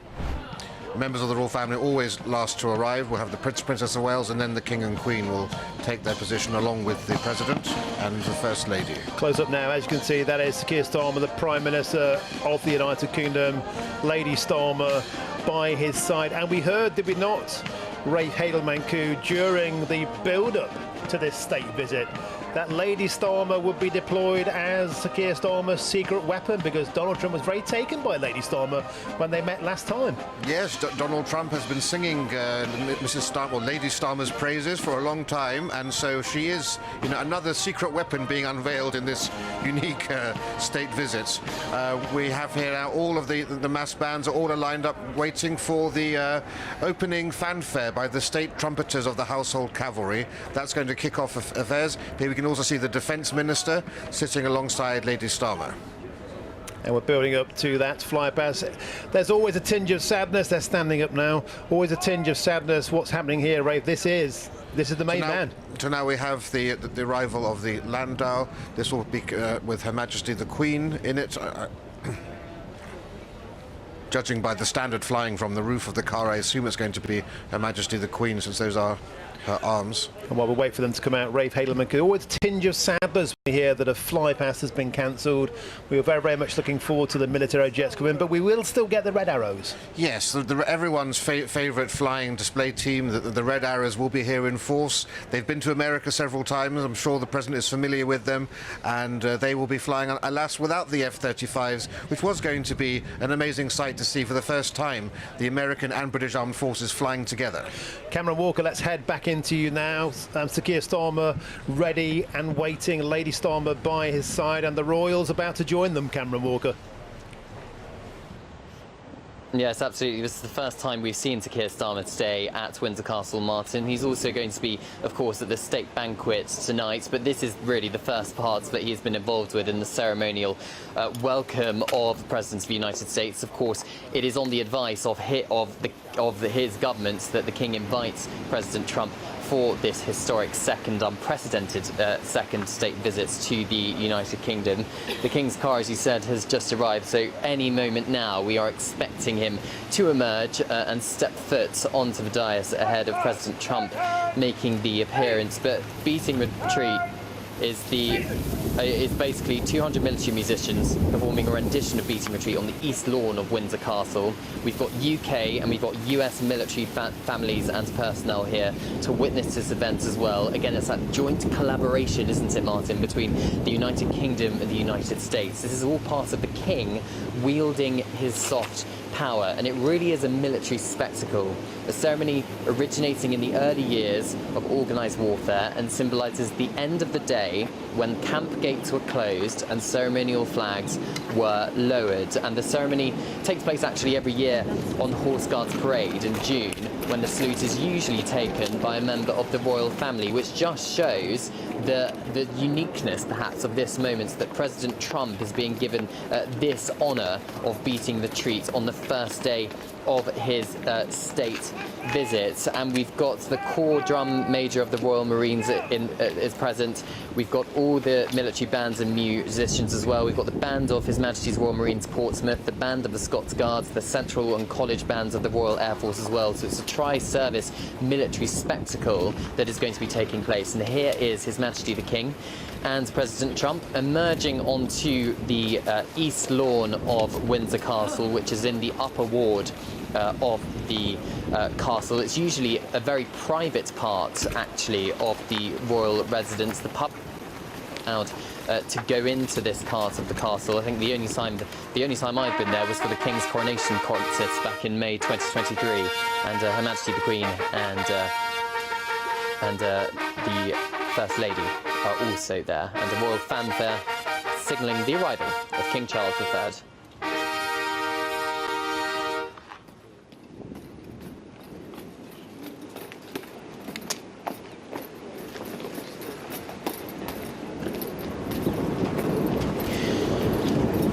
The King, Queen, President Trump and the First Lady Melania Trump making their way to the dais on the east lawn of Windsor Castle, walking down a red carpet and up the steps.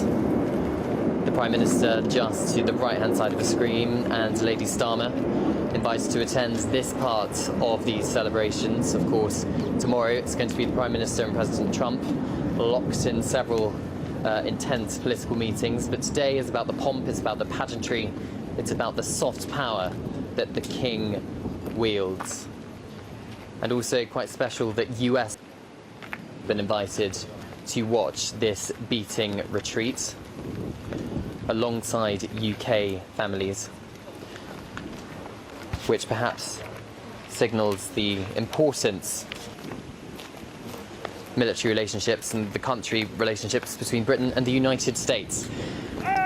And of course the F-35 flypast, which was going to happen after beating the retreat, has been cancelled, but that originally was due to, of course, show this joint strength of two NATO forces the United Kingdom and the United States. And here we are, beating retreat is off. 200 military musicians performing a rendition of Beating Retreats. Under the direction of Lieutenant Colonel Hugh Williams, the Principal Director of Music of the Royal Marines, and led by Warrant Officer Bugler Chris Mace, Corps Drum Major of the Royal Marines.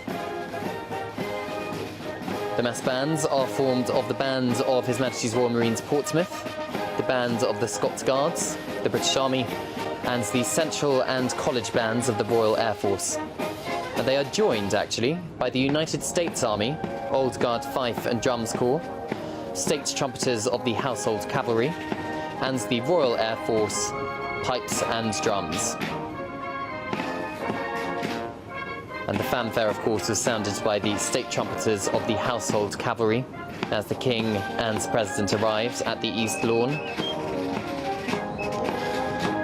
And the RAF Pipes and Drums playing a number of well-known military tunes.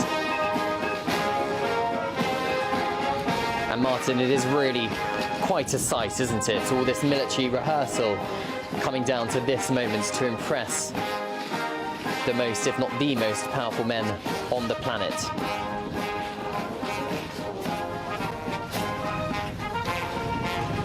No, it's utterly magnificent sight, and Queen.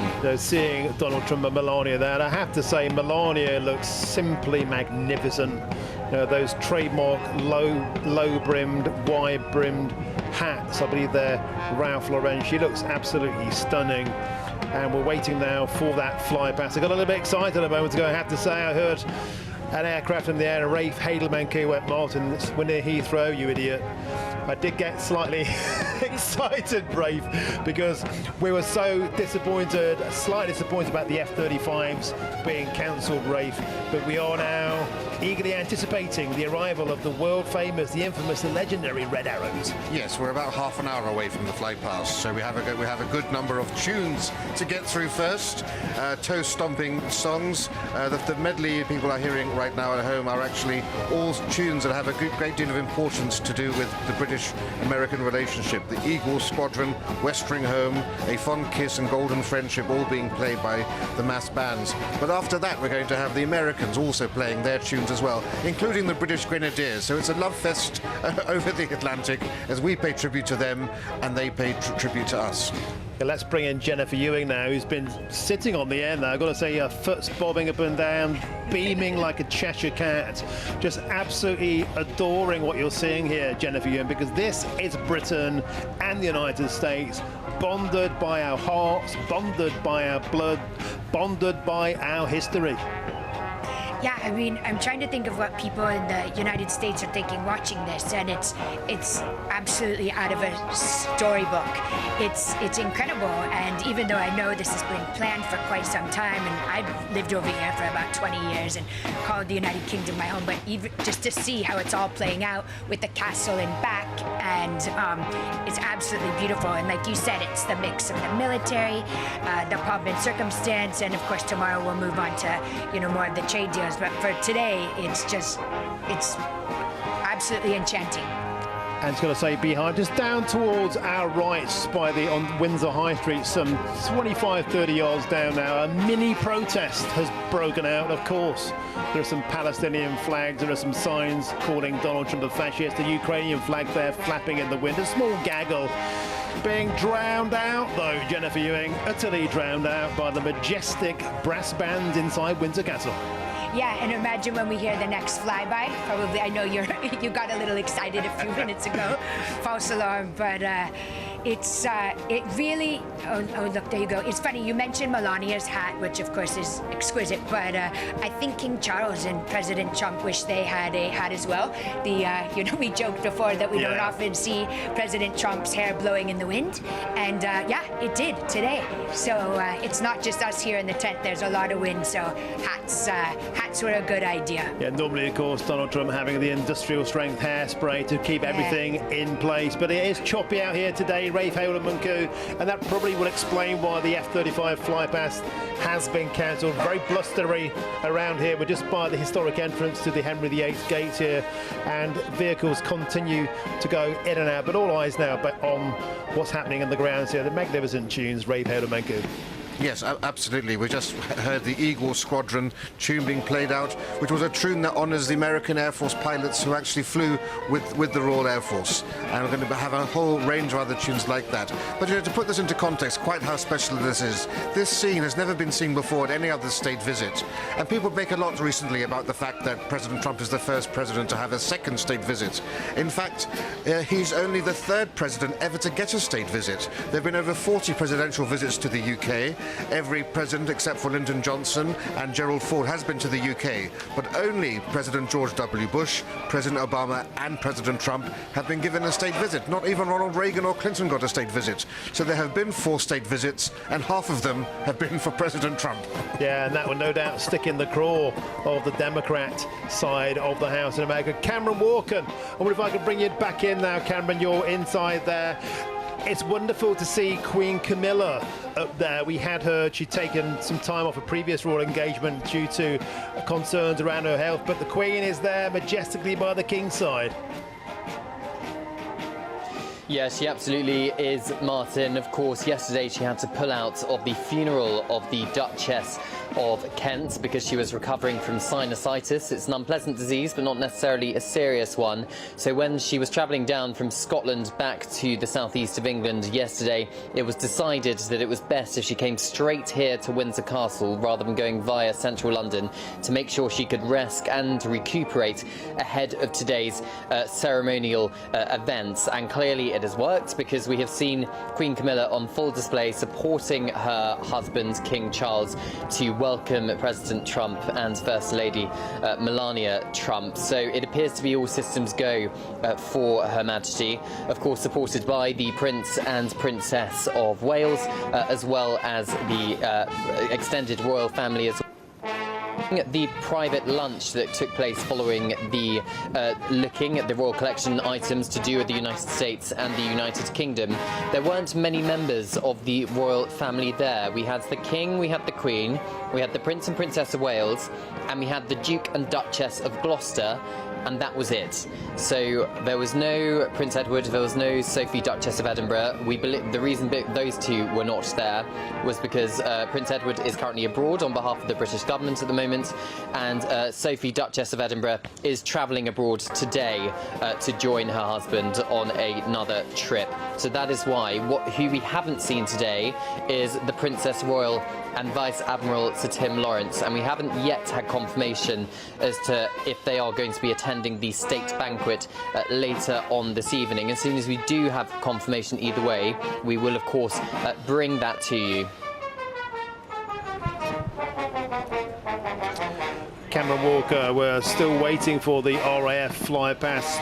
People on the red arrows. A slight tinge of disappointment, I have to say, that the F-35s won't go by, but I think as we can see on the pictures there, Cameron Walker, the storm clouds are gathering over Windsor. It is incredibly blustery here, so I guess it's a basic issue of safety to make that decision, Cameron Walker. Yeah, I think it was an MOD decision, Ministry of Defence decision, though it was certainly touch and go about an hour ago as to whether or not the F-35s could fly, but clearly in consultation with the US Air Force, they decided it was better if that flight pass did not go ahead. The weather has been pretty miserable here in Windsor all day. The rain has just about held off, actually, but in terms of the wind and the cloud cover, it's been pretty horrific. We've been being blown to bits, actually, in this tent at the moment. But, you know, we're still going to get the red arrows, we're still going to get the world-famous Royal Air Force jets with their famous red, white and blue plumes going over the castle after the end of this beating retreat. But, of course, no F-35s, and that was going to be extra special because it was a show of strength. The first time that F-35s from Britain and the United States had flown together in a military procession, but also it signifies the defence relationships, the defence ties we have with one of our strongest NATO partners, the United States. So a little bit disappointing, but I'm sure President Trump won't mind too much because he has been, of course, treated to a lot of pomp and pageantry today. I believe this is the US Army Old Guard Fife and Drums Corps currently marching past the dais as the King and the President look on. Thank you, Cameron Walker. Let's get some more reaction from my panel here. I'm joined, of course, by Rafe Hadel-Mancu, historian and regular contributor to GB News. So much so, people have been waving at him as they go past all afternoon. And Jennifer Ewing, of course, from Republicans Overseas UK. Rafe, the music's special here because we have a transatlantic cocktail, and the sound of the pipes there bring a beautiful smile to Donald Trump's face. Yes, and of course, looking at their uniforms, a reminder of a more trying time between our two countries, as of course the uniforms date from the time when we had the Americans' War of Independence, although I noticed that they're wearing red coats, and I always thought the red coats were something that the Brits were supposed to be wearing. So maybe, I don't know whether that's their standard uniform or whether they're doing that particularly for this occasion, but wonderful to see them incorporated, and they're playing a wonderful medley of tunes including Yankee Doodle and the British Grenadiers. A real love fest, a transatlantic love fest as we pay tribute to one another. And that was being appropriate. It really does look like we're watching something out of a history book, as you said. I mean, the colours are opposite, but this is not something you see every day in this country, and certainly not something you see in the United States of America. It looks like a movie, right? It's absolutely majestic. And special poignance to the tune of Yankee Doodle, of course, you know, is so important through the US War of Independence.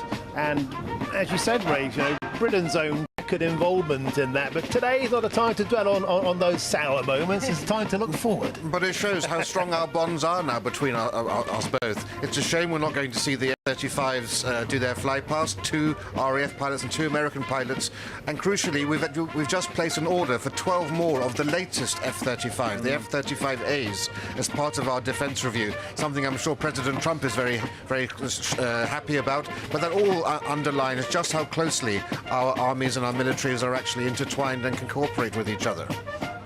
There's always a special place, Jennifer Ewing, in American hearts for the sound of those pipes. You know, the pipes of freedom, so associated with the War of Independence and liberty in America.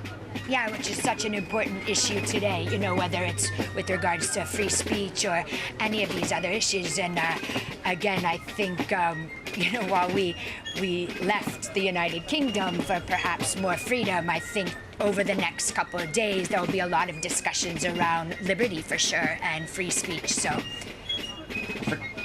That's a very good point, because I think what's been most marked of the last few months is how much the Americans are concerned about Britain particularly. Yeah. I'm reminded of when Harold Macmillan was Prime Minister and met John F. Kennedy. He said, "We are Greece to your Rome." And there is this idea that we were the creators of English liberty, which then became American liberty, became established in the American Constitution, and that the Americans understand full well that their liberties are derived from us, and that's why they're so concerned when they see the state of free speech in modern Britain. You're completely right, and it's interesting because in America we believe that our right to free speech is God-given, right? It is not, you know, the Constitution, the Ten Commandments, you know, they're not there to tell us what the government allows us to do. It's to protect us from the government, you know, our God-given rights. And oftentimes I think if you ask people in this country, it's a little different. It's not as strong. And, you know, a lot of people will be looking at these grounds and it's so emerald green, so immaculately kempt. And all of us who are gardeners at home were saying, oh, it's good for the lawn when it rains. Rafe Hadel-Mancu, look how beautiful a landscape that is. It's like a snooker table. What a magnificent sight. There we saw the Royal Standard flying. That is the largest of the Royal Standards. It's as large as a tennis court, only flown for the highest state occasions, of which this is clearly one. And, you know, wherever you go in the world, no one can doubt the precision of the British military takes some beating. You know, I want to sing that James Bond theme tune. Nobody does it better, because that's the scene that we have here.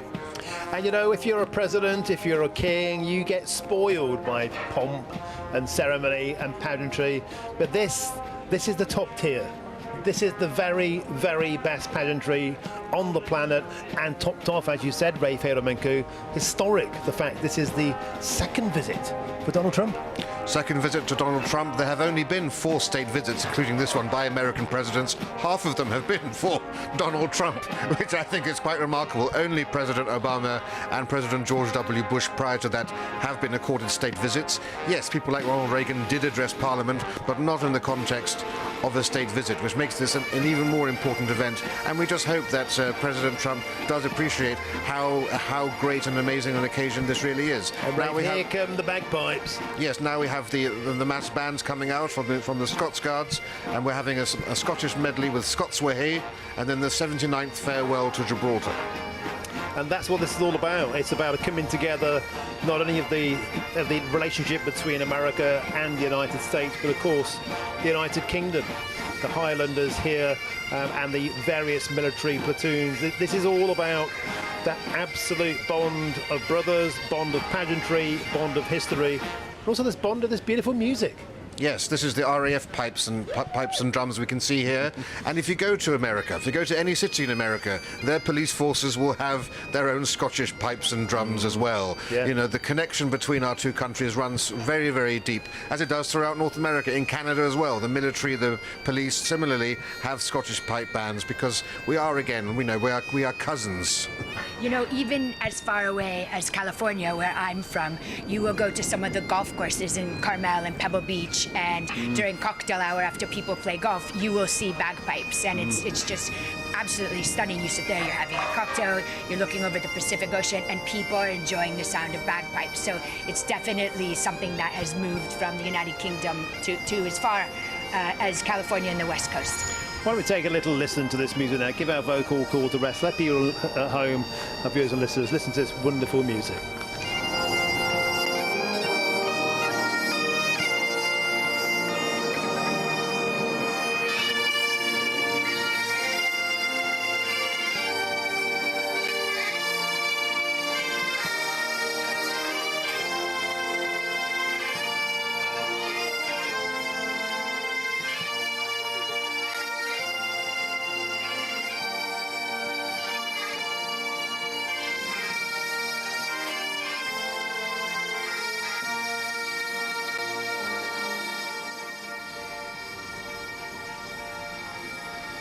Beautiful tunes there, and just to bring you up to speed what's happening on the ground here where we are. We're outside Windsor Castle. About 20 metres down is the High Street. There was a short protest against Donald Trump a short while ago. The usual gaggle. There were some Ukrainian flags, some Palestinian flags, some signs saying they didn't appease Hitler. Donald Trump is a fascist. Doing their very best in a small, slightly feeble way to pour cold water on this, but they cannot get in the way of this huge energy Rafe Menku. How long is it now, do you think, until we can expect the RAF Red Arrows to fly past? Well, we're about 12 or 13 minutes away, if the schedule is kept to, before the RAF fly past. Of course, with their Hawk 1 jets, much easier to manoeuvre and fly at a lower altitude than the F-35s can, which is why they haven't been cancelled. Along with the winds, the cloud level is quite low here today. Okay, let's go back now to Cameron Walker, our royal correspondent.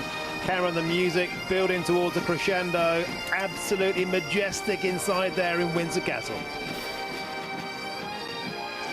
Oh yeah, it absolutely is, Martin. President Trump really is being given a special treat here. It's not very often that a visiting head of state would be treated to a beating retreat, something of course which dates back centuries and has encompassed both British and American troops, and lots of pipes, lots of drums, bands of the household division as well. And it's been an incredibly busy day for President Trump. I was with him in the chapel, the St George's Chapel, minutes ago, where I actually ran into our very own Bev Turner, who was also inside the chapel as part of the US press corps. So we had a bit of a chat, and she, of course, will be on programmes on GB News later on this evening. President Trump there in the shots you just saw on your screen.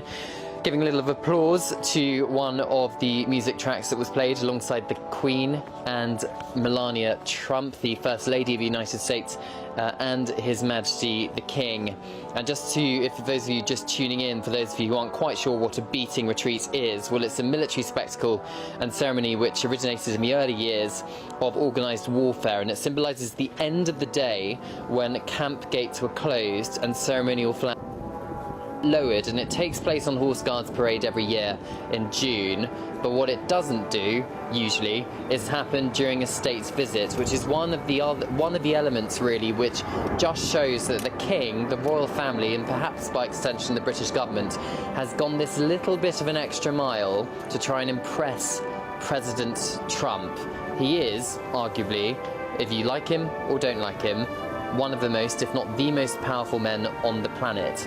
And from the British government perspective, King Charles, as a sovereign, but also as head of the armed forces, that is the ace card that the British government has to play here. It is him wielding his soft power, and you're seeing it play out in front of you on your screens, or if you're listening on the radio, you're listening to it, all the military music.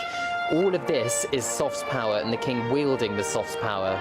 It is essentially buttering up the president. It's making him feel good. It's making him feel welcome. It's making him feel important, like the most important person in the garden, the most important person in the room.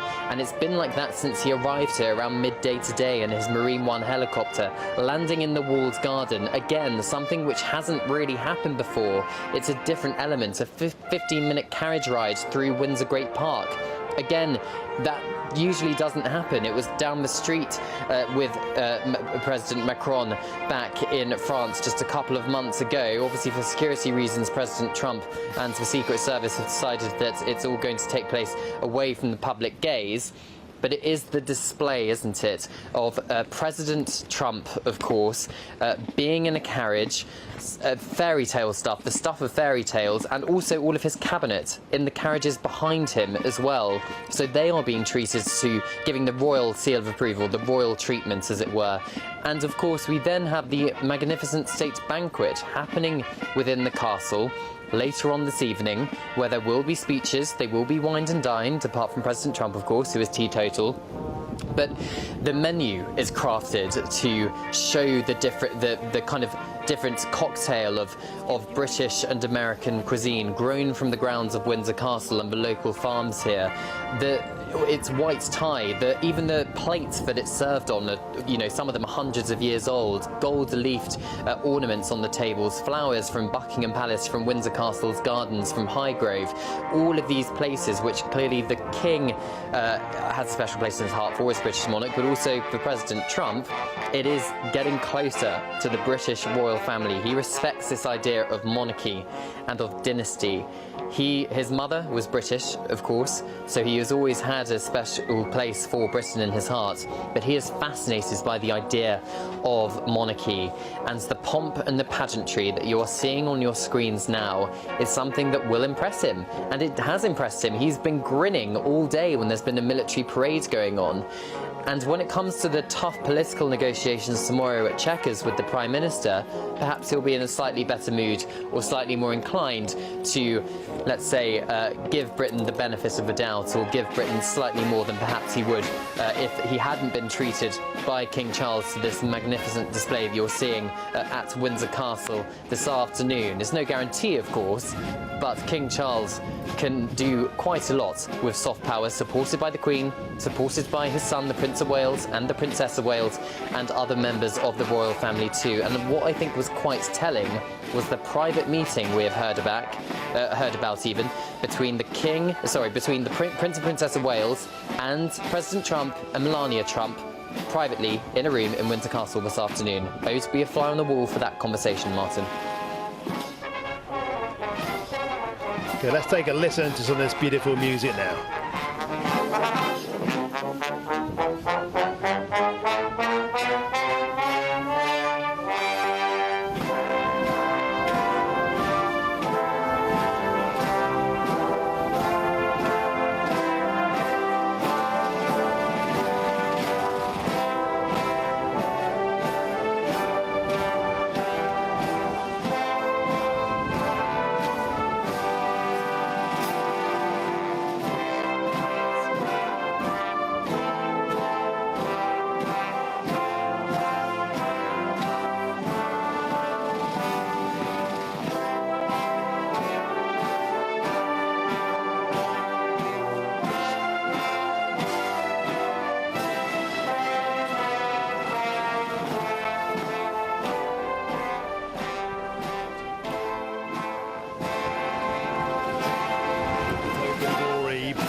Manku. Here come the Red Arrows. And here come the Red Arrows, one of the world's finest display teams, and we're going to see the red, white and blue. Red, white and blue applying, of course, equally to Britain and the United States of America. Here they go, deploying the tricolour.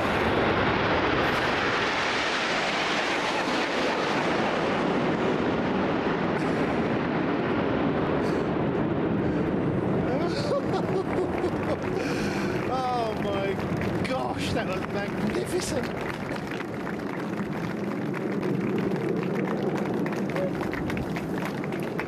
To be sat outside Royal Windsor Castle as the Red Arrows go over Rave Hail Minkle. I can die happy, mate. I've seen the Red Arrows many times down the Mall over Buckingham Palace, but never over Windsor Castle like this. What a remarkable scene. Oh, Jennifer, you need to say something because I'm speechless. Yeah, I know. I think we all just turned around and our jaws dropped. You promised a good seat here today, Martin, and you're not kidding. I've never seen anything like that. And there, you can still see the red, white, and blue smoke. You could almost taste it. Yeah. That was quite something. So, Martin, I know you were a little disappointed about that 35, but I kind of think that made up for it.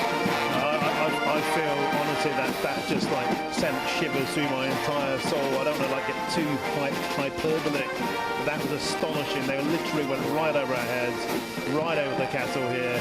The tricolour coming out. You can always depend on the RAF. They did their job today. The F-35 weren't able to get in the air, Rave Hail Minkle, but the boys up there, the RAF, they never let us down. They did us proud as the Beating the Retreat ceremony draws to a close with the bands playing Auld Lang Syne.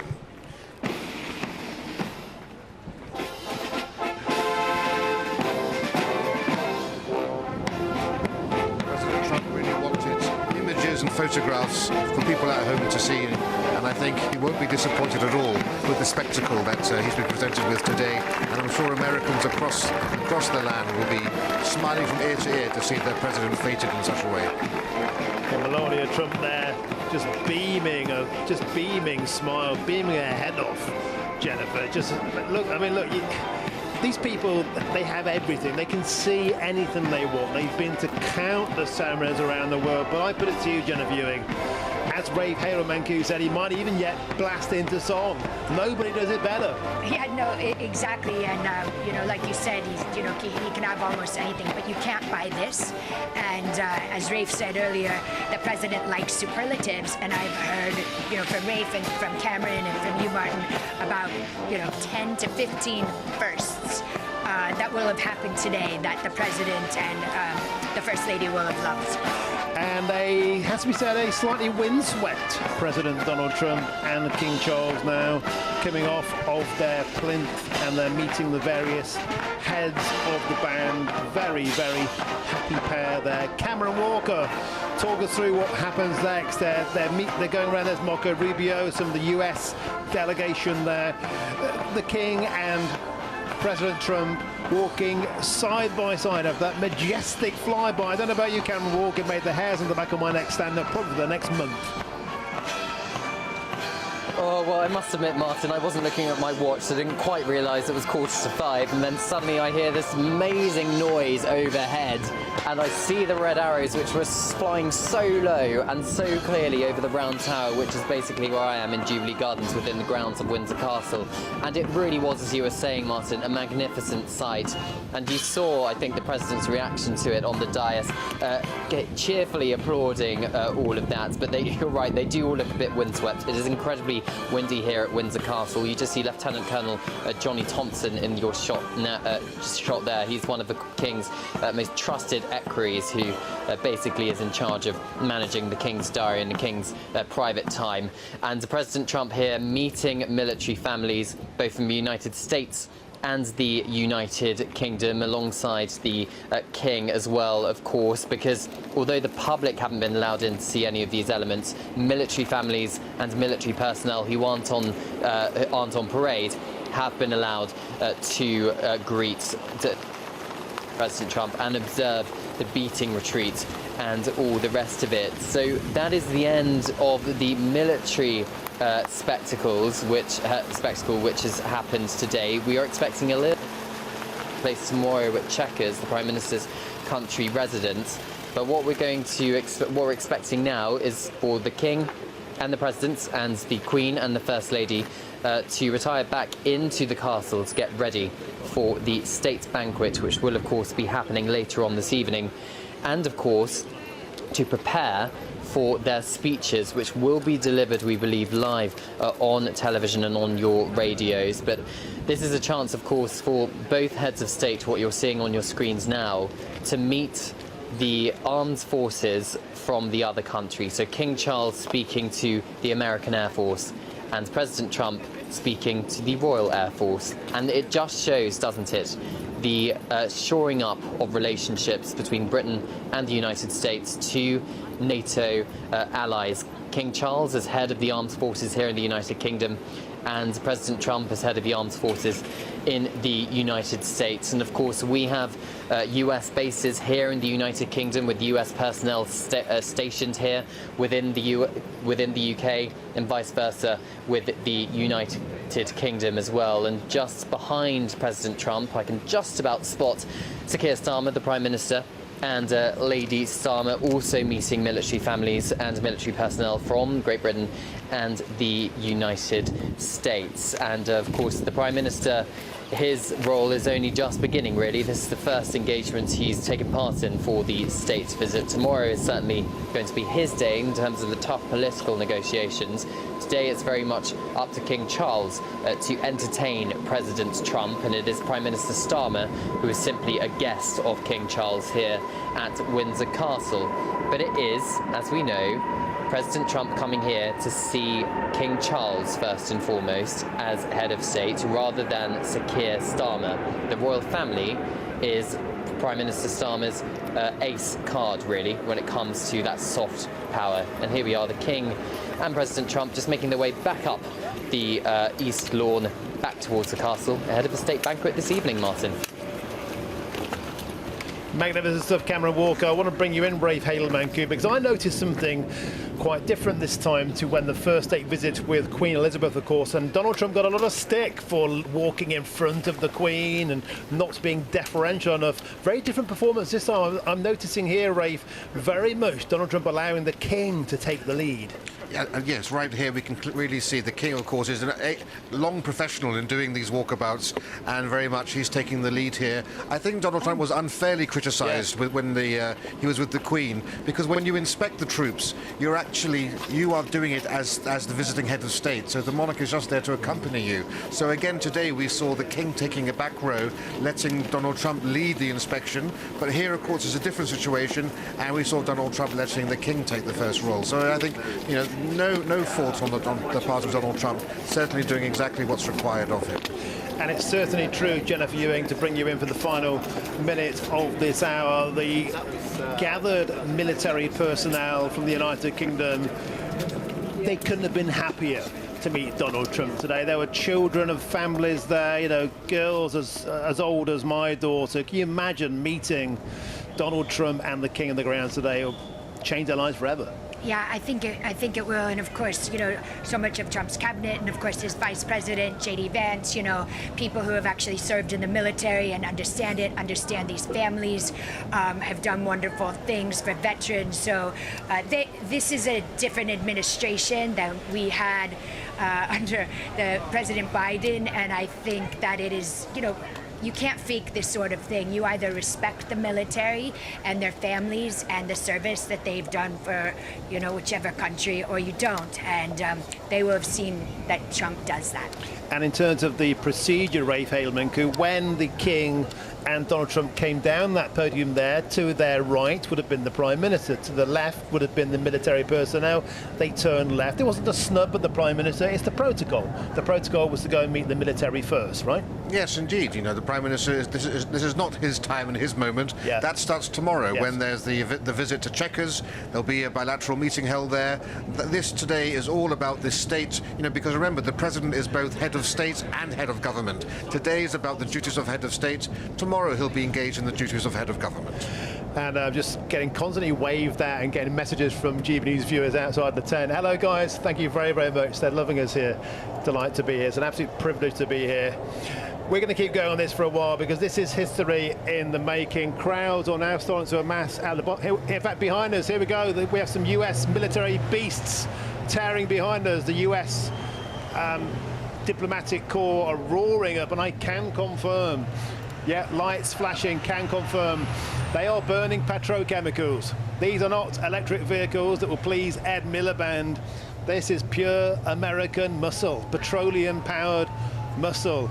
Roaring past us, we have the best seat in all of the media here, right outside historic Henry VIII gateway into the grounds of Windsor Castle. Inside there, Rafe Hadelmanku now. Music can make you hungry, can't it? And what a buffet there to look forward to. Yes, the highlight of today is going to be the Grand State Banquet in the St George's Hall. A magnificent 50-metre-long table that's taken a week to construct will now finally come into its own. For 3 days they've been laying that table for 160 people. 500 meals in total, if you include all the courses, are going to be served.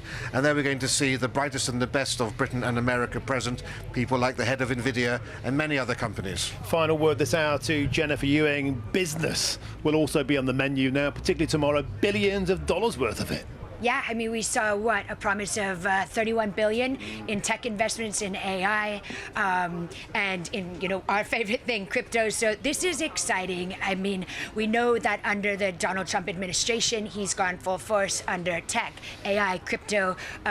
It's something you and I have talked about so many times, Martin. So it's wonderful if we can get this country going as well. Beautiful stuff. Jennifer Ewing, Rafe Hadelmanku. I feel privileged and honoured to be here today. When the red arrows flew past, I'll never forget that to my dying breath. I hope you took it all in at home there. GB News. We're here for another hour yet. We're just getting warmed up. It's magnificent. Don't go anywhere. Get yourself a glass of something spicy. See you soon.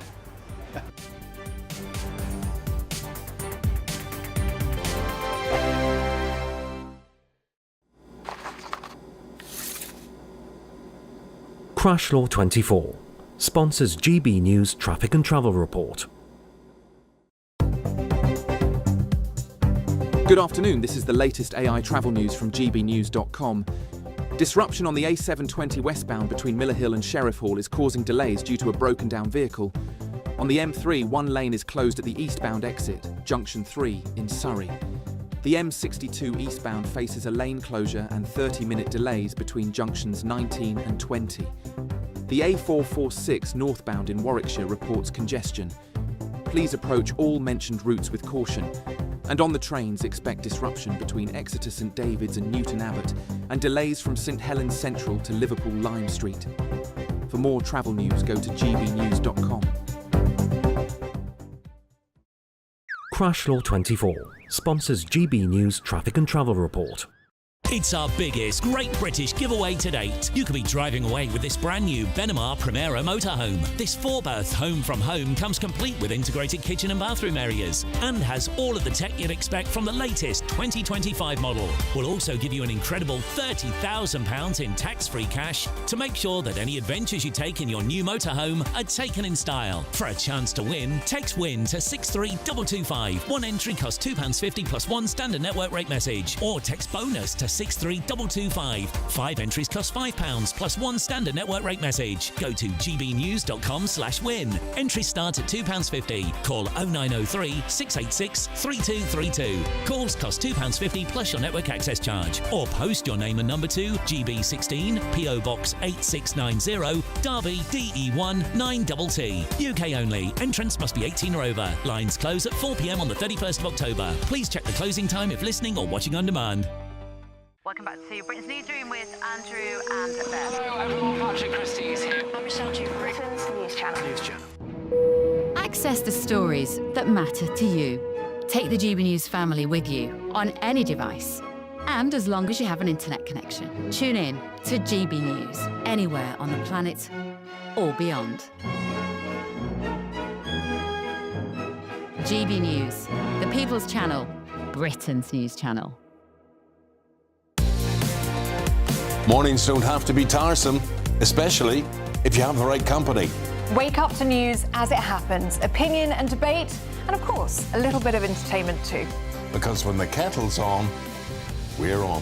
That's Breakfast on GB News, a show worth waking up for. Every morning from 6 a.m. Only on the People's Channel, Britain's news channel. We'll spread the news, you spread the word.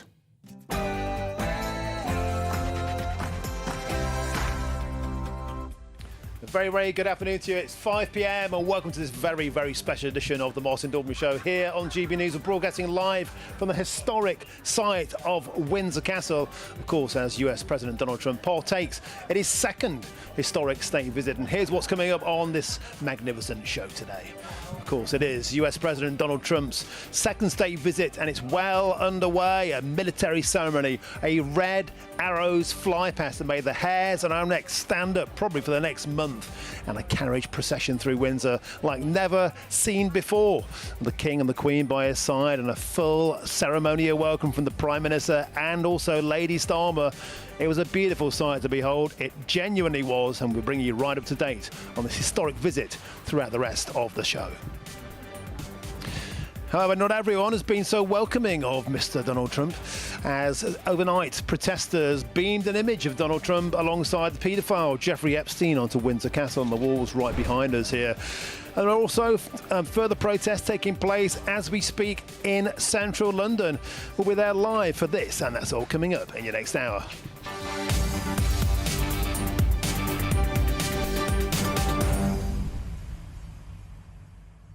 Welcome to the show. It's been an absolute majestic day so far. I just want to say a special thank you to all the GB News viewers out there that keep coming to say hello to us. It's genuinely a carnival atmosphere around here. We've been so welcome. So many people out there want positive news about the state visit. Everyone else is banging on about Gaza, Ukraine, about fascism. So much negative energy. We've had a marvellous time here this afternoon. The music, the pageantry, Donald Trump sat next to the King, Melania Trump looking simply stunning, Queen Camilla back to health on that podium. The music was simply spine-tingling, and then that red arrows fly past, a moment I'll cherish until my dying days. This is what it's all about.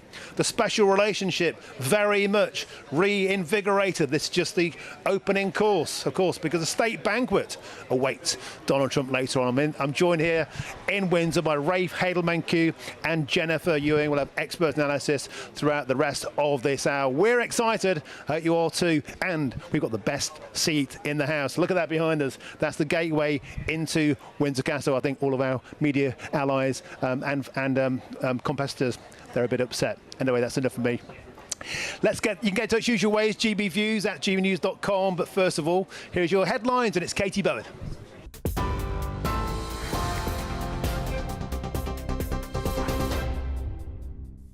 Martin, thank you and good afternoon. The headlines at 5:02. The King has welcomed President Donald Trump to Windsor Castle as his second state visit to the UK gets underway. The President and the First Lady were joined by their Majesties alongside Sir Keir Starmer and Lady Starmer for the beating retreat ceremony, which took place on the East Lawn at Windsor Castle. The event culminated in a flypast from the RAF's Red Arrows as proceedings concluded. 4 F-35 military jets were due to take part in the display, although it was reduced due to weather conditions. Also this afternoon, the President has visited the tomb of Queen Elizabeth II to pay his respects to the late monarch, and he laid a wreath at the tomb in St George's Chapel, which he called a great honour. Earlier, King Charles and Queen Camilla then greeted President Trump and the First Lady for a carriage procession through the Windsor estate as part of the ceremonial welcome. 80 soldiers from the Household Cavalry Mounted Regiment formed the Sovereign's escort travelling with the carriages. Away from Windsor, though, protests against the historic second state visit have been taking place in central London, organised by the Stop Trump coalition. While as that state visit gets underway, Britain and the US have struck a tech deal that could bring billions of pounds of investment to the UK. Sir Keir Starmer said the agreement represented a general step change in Britain's relationship with the US that would deliver growth, security and opportunity up and down the country. The tech prosperity deal, announced as Mr Trump arrived last night, will see the UK and the US cooperate in areas including artificial intelligence, quantum computing and nuclear power. It comes alongside £31 billion of investment in Britain from America's top technology companies, including £22 billion from Microsoft. Elsewhere today, a Labour councillor has defected to Reform UK, claiming his former party is lost and mired in scandal. Mason Humberstone, who is Stevenage's youngest councillor, made the announcement in a post on X this morning. It comes after defections by both Danny Kruger and Maria Caulfield, who both defected from the Tory party. New official figures show UK inflation remained unchanged last month, but food and drink price rises have accelerated for the 5th month in a row. The Office for National Statistics said the rate of consumer price index was 3.8% in August, the same as July. This was the level most economists had been expecting for the month, and it means overall inflation remains above the UK's 2% target rate. However, the rate of food and drink inflation rose to 5.1% in August from 4.9% in July. A group of critically ill and injured children have been evacuated from Gaza to the UK for urgent NHS medical treatment, the government has announced. The World Health Organization said that it had supported the medical evacuations of 10 critical children from Gaza to the UK. It comes a day after Israel rejected a UN report which concluded it's committed genocide against Palestinians in the Gaza Strip. Liberal Democrat leader Sir Davey, who's boycotting the state banquet tonight, is calling on the US President to act. So I think we have to call it for what it was. We were thinking of waiting for the international court that reviews the Genocide Convention, but we have to act now. We can't wait 2 years for a court judgment. And that's why we called on this government to particularly put pressure on President Trump to stop this genocide. And a man who allegedly sent WhatsApp messages to 5 people within Westminster circles, including MPs, has been charged with blackmail and communications offences. The charge of blackmail relates to an alleged unwarranted demands for the phone numbers of up to 12 individuals. 28-year-old Oliver Steadman has also been charged with communications offences in relation to the sending of alleged unsolicited indecent images. Last year, a string of men, mostly working in politics, revealed they had received unsolicited flirtatious WhatsApp messages, and in some cases explicit images were exchanged. Mr Steadman was suspended as a Labour member after the party was notified of his arrest in June last year. Those are the latest GB News headlines. Now let's get a quick look at the markets. Cheers Britannia Wine Club proudly sponsors the GB News Financial Report. Here's a quick snapshot of today's markets. The pound will buy you $1.3662 and €1.1530. The price of gold is £2,697.95 per ounce, and the FTSE 100's at 9,204 points. Cheers Britannia Wine Club proudly sponsors the GB News Financial Report.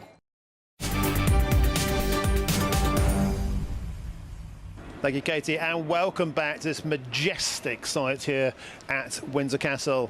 We're right outside the main gate, the Henry VIII gate behind us. GB News really has got the best seat in the house, and you're here with us on the front row for history. Back to that ongoing historic state visit, as a short while ago we saw the music inside there in the grounds, Westminster.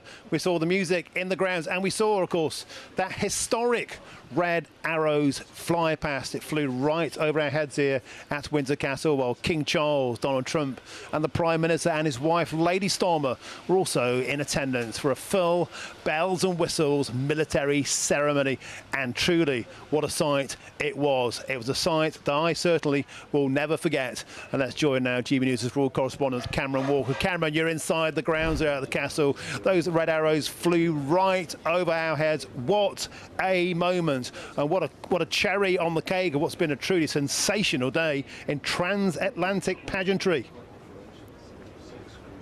Yeah, what a noise, Martin. What a sight as well. Red, white and blue smoke coming out of the Red Arrows planes, or jets, I should say, as they flew over the round tower behind me. And President Trump was clearly delighted by the end of that military spectacle. Of course, he got to inspect a guard of honour inside the quadrangle of Windsor Castle as well earlier today. But as you said, I think the Red Arrows, which you're seeing on your screens now, really was the cherry on the top for him. But of course, this all started with President Trump landing on Marine One within the walled garden of Windsor Great Park, an honour which hasn't been bestowed upon by a US president for a very, very long time indeed. Then he was treated to a carriage ride through the park up to the castle here, came through George IV Gate into the quadrangle, where he, of course, got the privilege of inspecting the Guard of Honour made up of the Coldstream Guards, the Grenadier Guards and the Scots Guards. And there's been a lot of toing and throwing as to whether he should have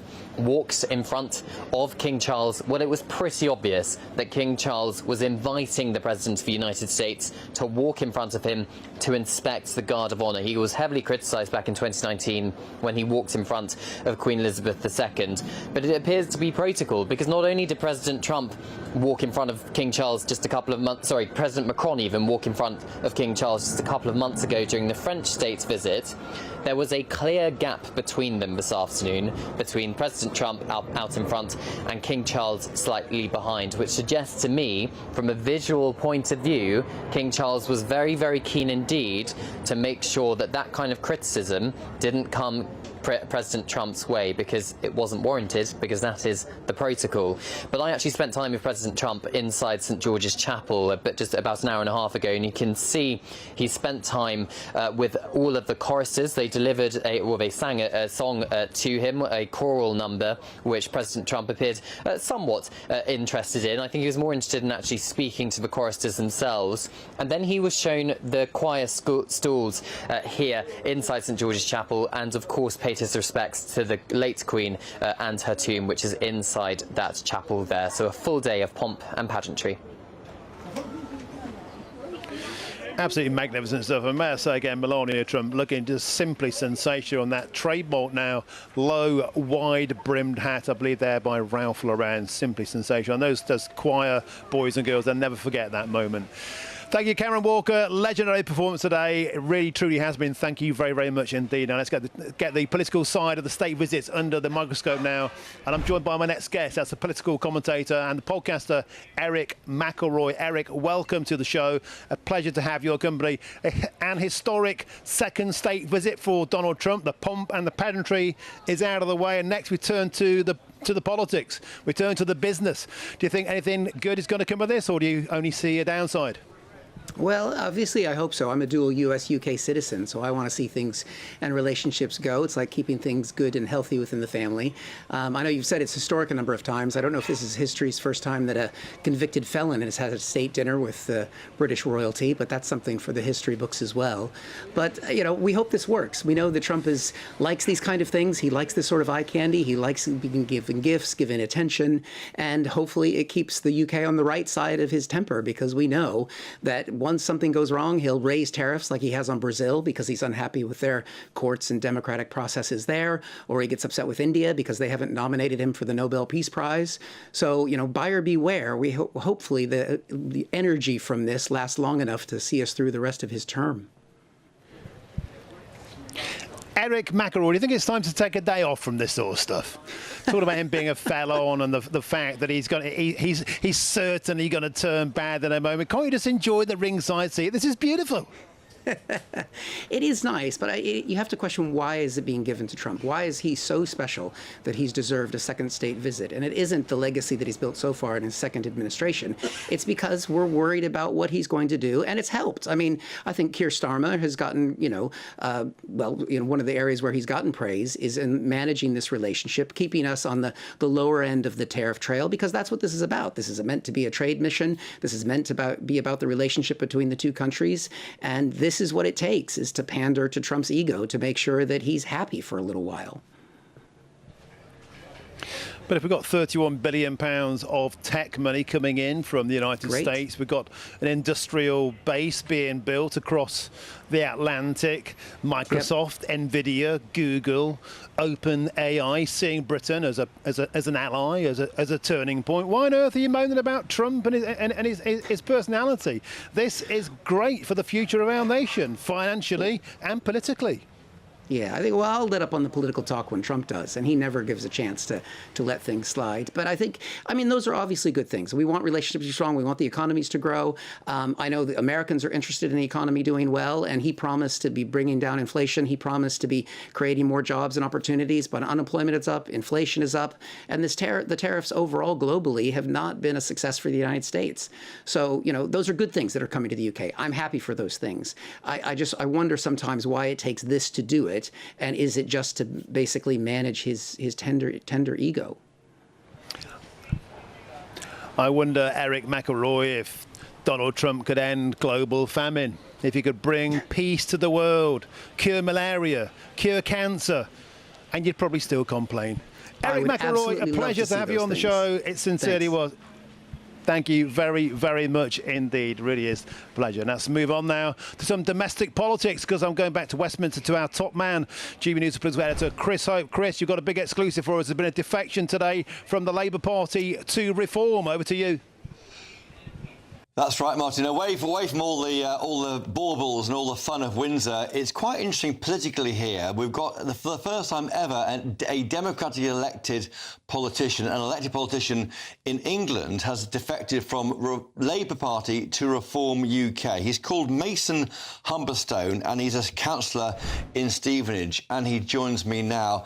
Mr. Humberstone, welcome to GB News.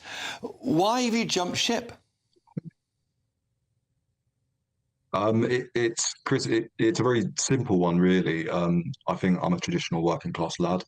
My family is, their experiences which, and those values and principles which have shaped me and the person that I am. When I joined Labour, I was met with a kind of a stark difference, and I tried to come to terms with that and kind of battle the good fight within the party.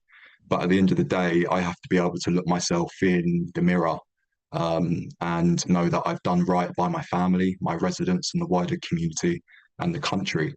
And I came to the term, well, at great kind of personal disappointment and upset that if I stayed within Labour, I would lose my conscience and thus the values and principles that I stand for and and that are so dear to me.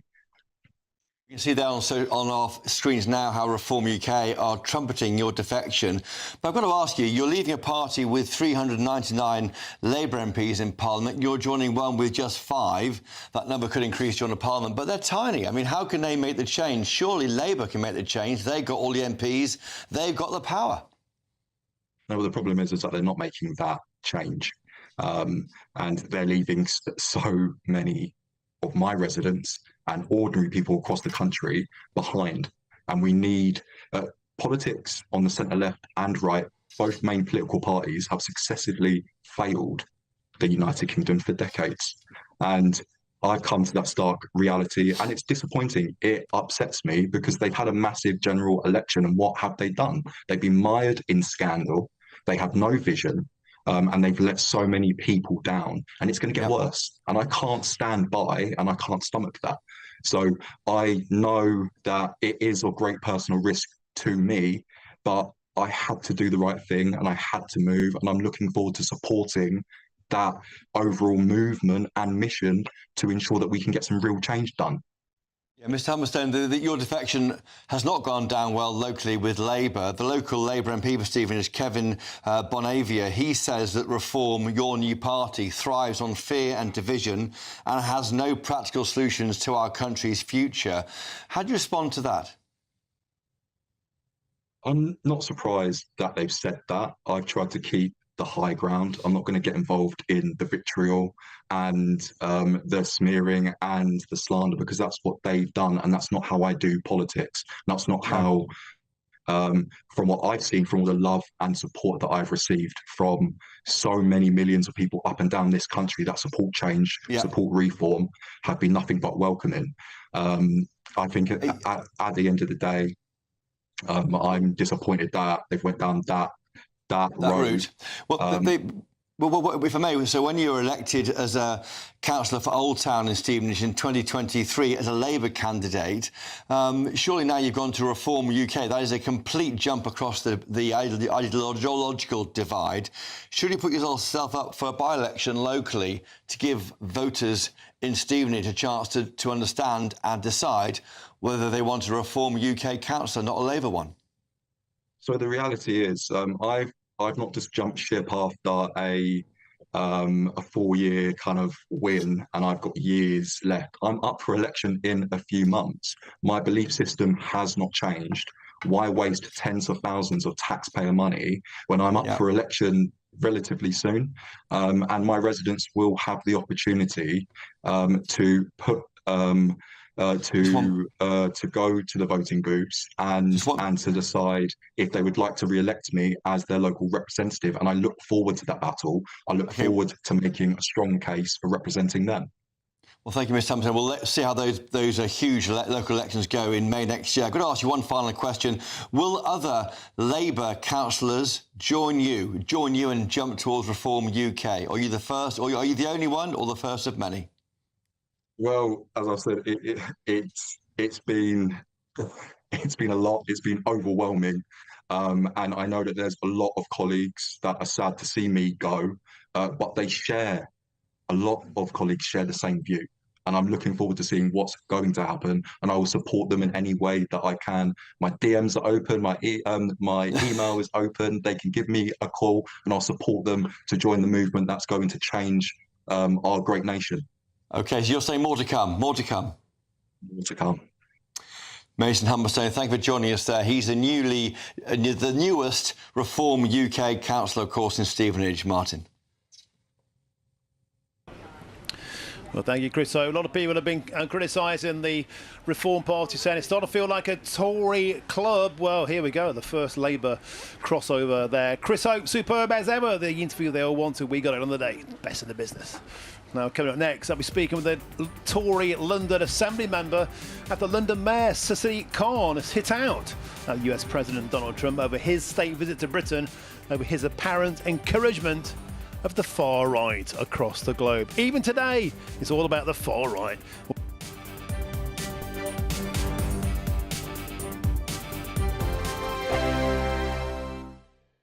Britain was once the envy of the world. But look around. A nation that no longer knows what it is or where it's going. A country that's broken. How do we fix Britain? How do we bring it back? Friday night with Matt Goodwin at 8 p.m. Only on GB News. It's Patrick Christie's Tonight, and here we do things differently. It's explaining the absolute madness of this, doesn't it? It's explosive. I mean, this is very good. It's lively. 850. Your government sat there short and it did nothing. It's controversial. And the Middle East has been in turmoil since before I was born. It's everything you need to kickstart your evening. Everyone's had their Weetabix tonight. I love to see it. That's Patrick Christie's Tonight, weeknights from 9 p.m. Only on GB News, the People's Channel, Britain's news channel. At GB News, we love to hear from you, our loyal community. So drop us a line at gbnews.com/yoursay. There you can talk to each other and also to the presenters live on air. gbnews.com/yoursay, because GB News is your channel, Britain's news channel. Hi, I'm Michelle Dewberry, and my show is your opportunity to cut through all the noise and dive in headfirst to some robust debates. Ideas clash. Situation, isn't it? No, because the failure is you're deliberately avoiding my point. Nothing's held back. And if you think this is the end of it, wait for more. And we do not shy away from the difficult stuff. Sometimes I want to shake people and say, if only you understood. So join me on Jubes & Co. weeknights at 6 p.m. only on GB News, Britain's news channel. Join me, Nana Akwe, for an informative, interactive news programme with a difference. It's fun. No, you didn't say that, Dave. I'm so surprised. I think there's an element of truth to that. Join me from 3 p.m. every weekend, only on GB News, Britain's news channel. Mornings don't have to be tiresome, especially if you have the right company. Wake up to news as it happens, opinion and debate, and of course, a little bit of entertainment too. Because when the kettle's on, we're on. That's Breakfast on GB News, a show worth waking up for. Every morning from 6 a.m. Only on the People's Channel, Britain's news channel. We'll spread the news, you spread the word. Decisions made in Washington aren't just shaping America, they're shaping Britain too. From migration to global security, from crime to health. Whatever happens in the White House today will be felt in your town or city tomorrow. That's why The Late Show is live from Washington, D.C. Cutting through the politics to show you what it all means for Britain. The Late Show Live starts Monday night at midnight. Only on GB News, Britain's news channel.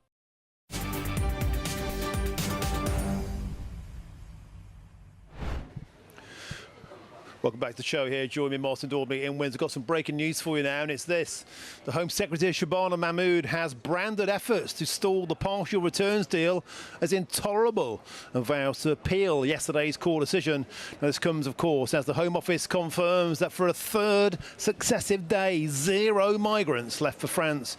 And Shabana Mahmood says she will fight to end vexatious last-minute claims amid stalled efforts to start the France deportation deal. There we go. So the government hitting back over 3 failed attempts to get a single flight off the ground to deport that so-called one-in, one-out deal, which so far has been nothing but a calamitous disaster. Back to the state visit now, and London Mayor Sir Sadiq Khan has waded in. Of course he has. He's hit out at the US President Donald Trump, accusing him of doing more than anyone else to encourage what he describes as the intolerant far right across the globe. The London Mayor went on to say that the President's use of the military in cities and targeting of minorities was straight out of the autocrat's playbook. Well, even today, Sir Sadiq Khan isn't having a day off the diatribe. Let's now speak with the Conservative London Assembly member, Andrew Boff. Andrew, welcome to the show. And astonishing, we know there's no love lost between Sadiq Khan and Donald Trump. It's fair to say they probably hate each other. And Sadiq Khan is saying divisive far-right politics, straight out the autocrats' playbook. Is this really the kind of thing that a mayor should be doing? Billions of pounds are being thrown around in potential investment, and instead, Sir Sadiq Khan reverting to form, comparing him to a fascist. Well, he rather likes his confrontations with Trump because it makes him feel important and puts him onto the world stage, which, of course, he's not. I think he dislikes Donald Trump because I think they're similar people. They're both autocratic. They both don't like consulting on things, don't like talking to people. You know, Sadiq Khan's closing down Oxford Street at the end of this month, hasn't consulted any disabled people, hasn't consulted the taxi trade. He's just doing it on a whim. And he's taken over control of Oxford Street from the local council there. Then now that's not a huge difference from what Donald Trump is doing in places like Chicago, taking control of those cities. And really, you know, if Sadiq Khan wants to find someone who is sowing division, he really doesn't have very far to look. His very policies themselves are sowing division. So I think he should concentrate on London stuff because he's not doing very well. He's not building the homes we need. The crime is going in a very unsatisfactory direction. So I wish he'd just concentrate on his day job. OK, Andrew Boff, thank you very much for joining us today. I want to get some reaction on this story from my panel. Andrew Boff there, the Conservative London Assembly member. Thank you very much indeed. I'm still joined here in the historic site, ringside seat to that state visit, the second state visit for Donald Trump at Windsor Castle. The Republicans Overseas UK spokesperson Jennifer Ewing and the historian and the broadcaster Rafe Hadelmenku. Welcome back to you both. I want to get some reaction to this astonishing story, I think. Sir Sadiq Khan, just read out some more of his statement. When he came to the UK on his first state visit, I highlighted how the president had deliberately used xenophobia, racism and otherness as an electoral tactic, introducing a travel ban on a number of Muslim-majority countries and praising white nationalists in Charlottesville. 6 years later, the tactics we see from today's White House seem no different. What's your reaction to that? Yeah, so the hoaxes that have been disproven in that statement notwithstanding, I'd say two things. I'd say first, perhaps the mayor should take a page out of Charlie Kirk's book, and if you disagree with someone, ask them to come forward, you know, because that's what's most important. Let's start talking and debating with people that we disagree with, and we know Charlie Kirk did that. Number two, I'd say with regards to London and this visit, I think the mayor really missed a trick here. He could have asked Donald Trump to come and speak to business people, to speak to maybe local British people who have small businesses who had been affected by the tariffs and have them hear him out. But again, he doesn't seem open for discussion with either the... Why you would want to turn down a discussion with the President of the United States, I don't know. Rafe, let's bring your thoughts in. It just seems incredible that... Have a day off. Well, the first thing to say is what an inflated sense of self-importance, you know. Mr. Mayor, stay in your lane. You are the mayor of a city. You're not a global figure straddling the world stage. Focus on knifings, focus on shoplifting, focus on the appalling quadrupling of rape. Those are the issues that I'm most concerned about, the people who voted you into office not to do what you're doing. He accuses people like Trump of stoking division. This is a man who has been stoking the culture wars from the left for years. The right aren't stoking the culture wars. We are reacting. The great British public are reacting to the outlandish efforts of people like Sadiq Khan to erase our history, to denigrate us, to accuse us of all the evils and wrongs of slavery and imperialism. I think it's time that we stop listening to Sadiq Khan when he opines on things that are clearly beyond his area of his remit. I wonder, though, if you look at the political landscape in the UK now, London seems like a country within a country. You look at its politics, you look at who votes for whom, and we can see on today on the streets of London, you know, protesters out there calling Trump a fascist, comparing him to dictators like Adolf Hitler. Is this just Sadiq Khan playing to his electoral base? Unfortunately, to a great degree, it is, of course. We know that through the politics. You know, we must remember when Peter Mandelson and Tony Blair wanted mass immigration, in large part they did it because the Labour Party knew that 80% of ethnic minorities vote for the Labour Party, and their plan was that over the decades to come, you would have a new demographic imported who would vote for far-left parties like the Labour Party, and London is a test case. It is essentially a one-party state because of its young youth vote and because of its ethnic minority vote. And yes, absolutely, Sadiq Khan is playing into that. Outside of London, you know, we know how popular he is. Within London, unfortunately, these things do have merit. Quick final comment from Jennifer Ewing. Has anybody heard of Sadiq Khan in America? No, they have not. And I know we just talked about the protests in London and a few protests here, but on a positive side, how many people have looked in the tent today, waved at you, Martin, waved at us? So many friendly people, so many patriots. I'm sure they don't agree with everything President Donald Trump has done or you know, other politicians, but at least they're out here and they realize this state visit is important for the people of the United Kingdom and the people of the United States. So love the positivity. I think you're exactly right, and this is the most positive tent of all the media circus here. I think some of the ones next door, it's more like a funeral. Thank you very much to both of you. Plenty more to come throughout the rest of the show here from Windsor on this historic state visit. But for now, if you're travelling home from work or from school, please stay safe. And here is your traffic and your travel update, and please stick with us.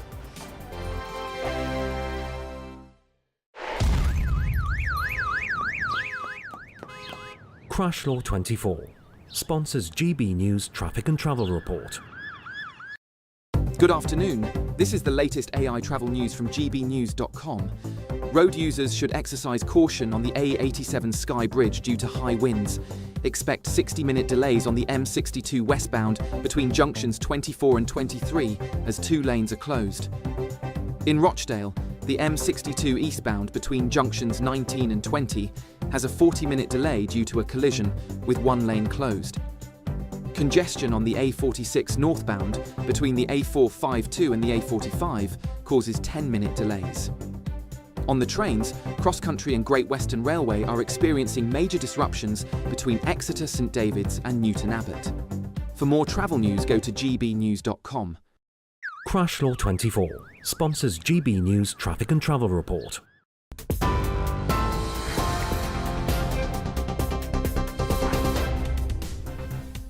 Good afternoon, your news update at 5:33. The King has welcomed President Donald Trump to Windsor Castle as his second state visit to the UK gets underway.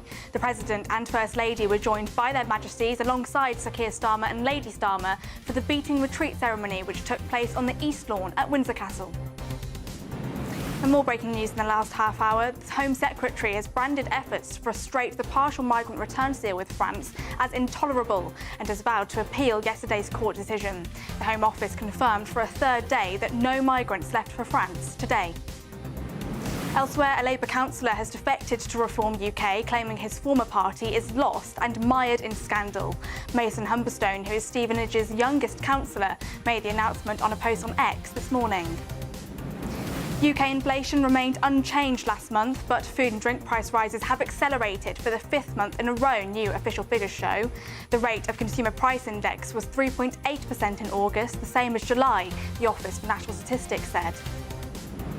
And a man who allegedly sent WhatsApp messages to 5 people within Westminster circles, including MPs, has been charged with blackmail and communications offences.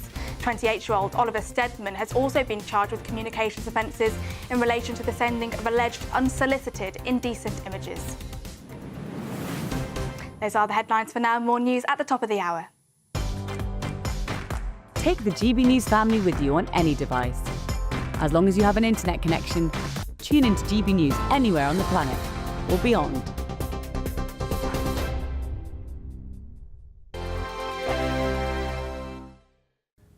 Hi there and welcome along to the latest update from the Met Office for GB News. Following a wet morning for many of us, it is now turning brighter out there. It's also breezy and remaining damp in places, more specifically across southern parts of the UK as this front just trails and lingers.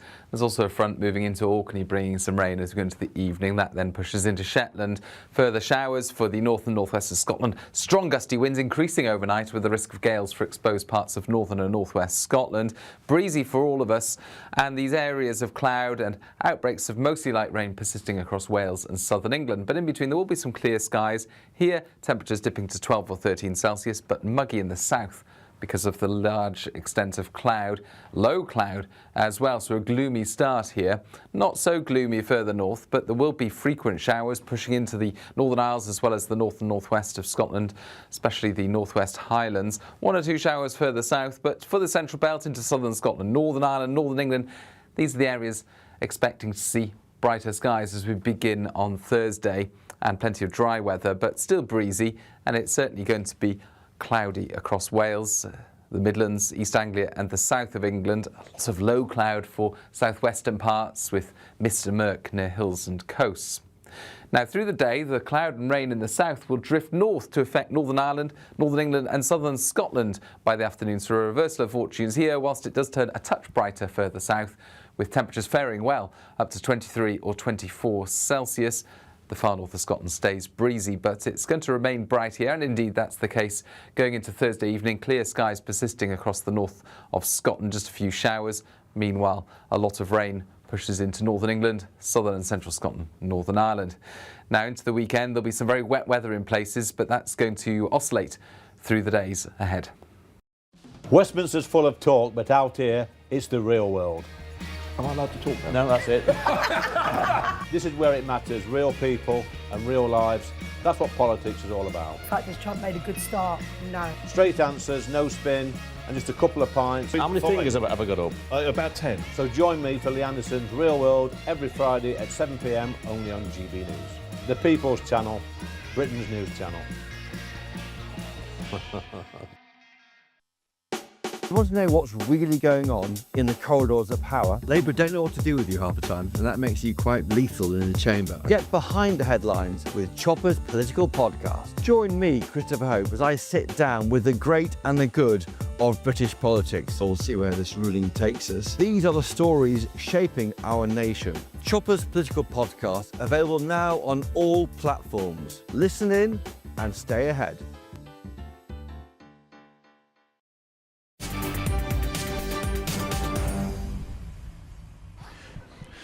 Welcome back to historic Windsor here. I just want to bring in a viewer who just was... We've had so many viewers outside here today who've been saying thank you for what you do. And you disappeared and you just said something really moving. Your name's Tom, right? Yeah. And you just said hello and you sort of saying, I want you to just say what you just said to us so our viewers can hear.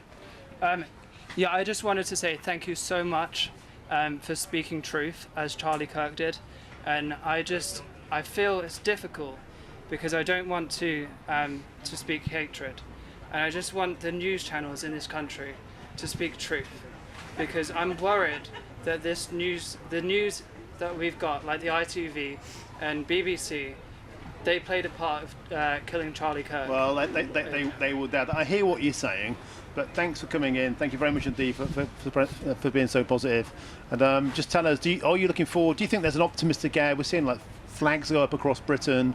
We're seeing Donald Trump here today, and there are a few mealy-mouthed protesters down there, but I'm just getting a huge positive wave around these streets of patriotic fervour return.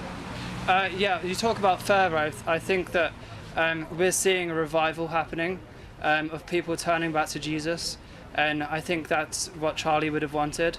And if you're watching right now, I just pray that you would be touched by the presence of God, and that you would find faith. Thank you, Tom. Bless you. I've shaken your hand. Thank you very much indeed. And thank you very much, Tom. You might know you go, mate. I'll see you in a bit. I might see you for a pint. Now, of course, just to repeat that ITV and BBC would totally deny that had anything to do with what happened in America, of course. Nobody is saying that, but the rhetoric over in America, of course, was fever pitch. Absolutely was. Thank you, guys, and we'll have a beer with you shortly. We'll be finishing the show soon. Now, returning to the ongoing historic state visit. As a short while ago, the red arrows flew right over our heads here over Windsor Castle while King Charles, Donald Trump and the Prime Minister and his wife were in attendance for a military ceremony. And what a sight it was. The hairs on my neck will be standing up, I think, for a month. I'm joined here. I've been here all afternoon with the spokesperson from Republicans Overseas UK, Jennifer Ewing, and historian and broadcaster Rafe Hadel-Menku. Jennifer, let's start with you. And I know you wanted to echo that sentiment of just how positive viewers have been.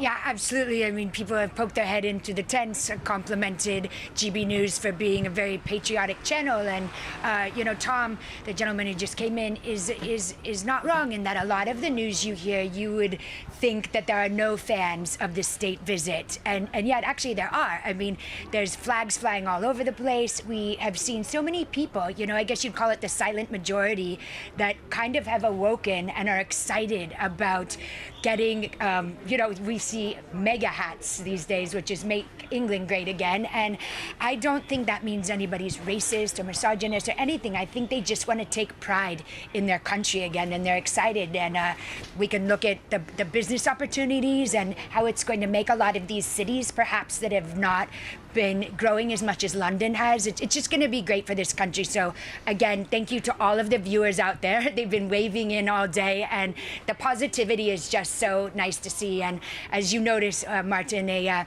Trump paper mache piñata or whatever that's down there, can't take away from the positivity over here from real patriots. So thank you guys so much for hanging out all day. It's windy and cold, and hopefully the camera guys shared their Krispy Kreme donuts with you.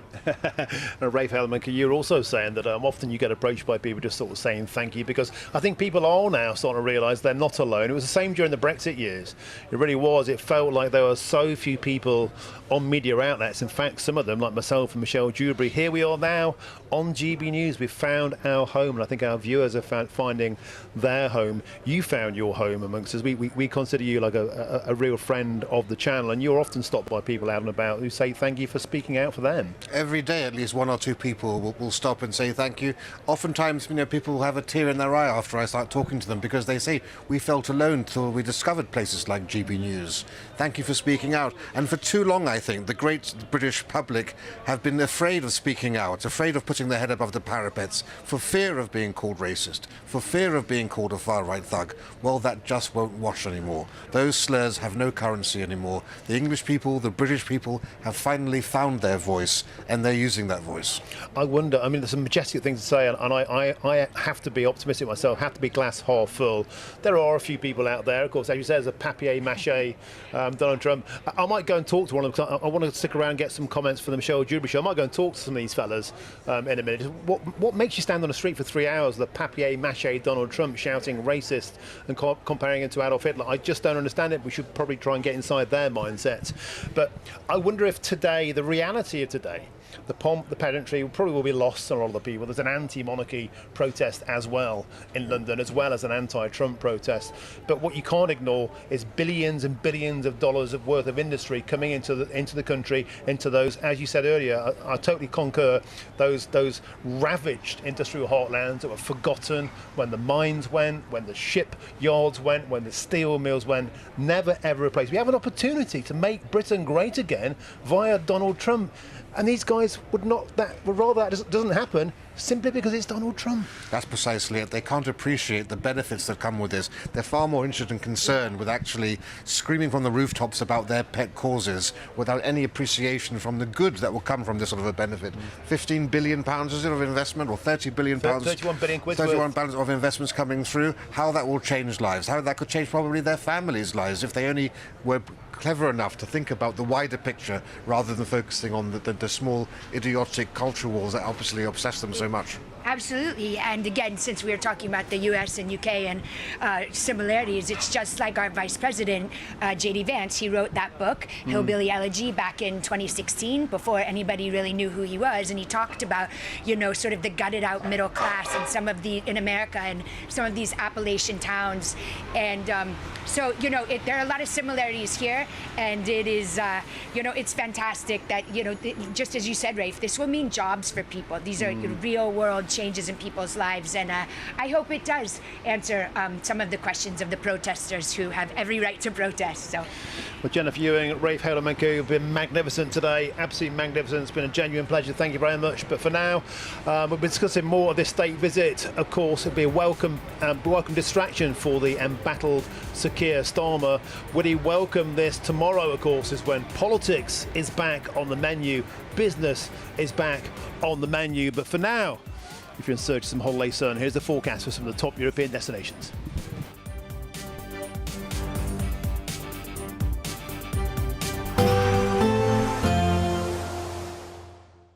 Dinner under the stars tonight? That reminds me of our travel insurance. You mean All Clear Skies? All Clear Travel Insurance sponsors GB News travel destinations forecast.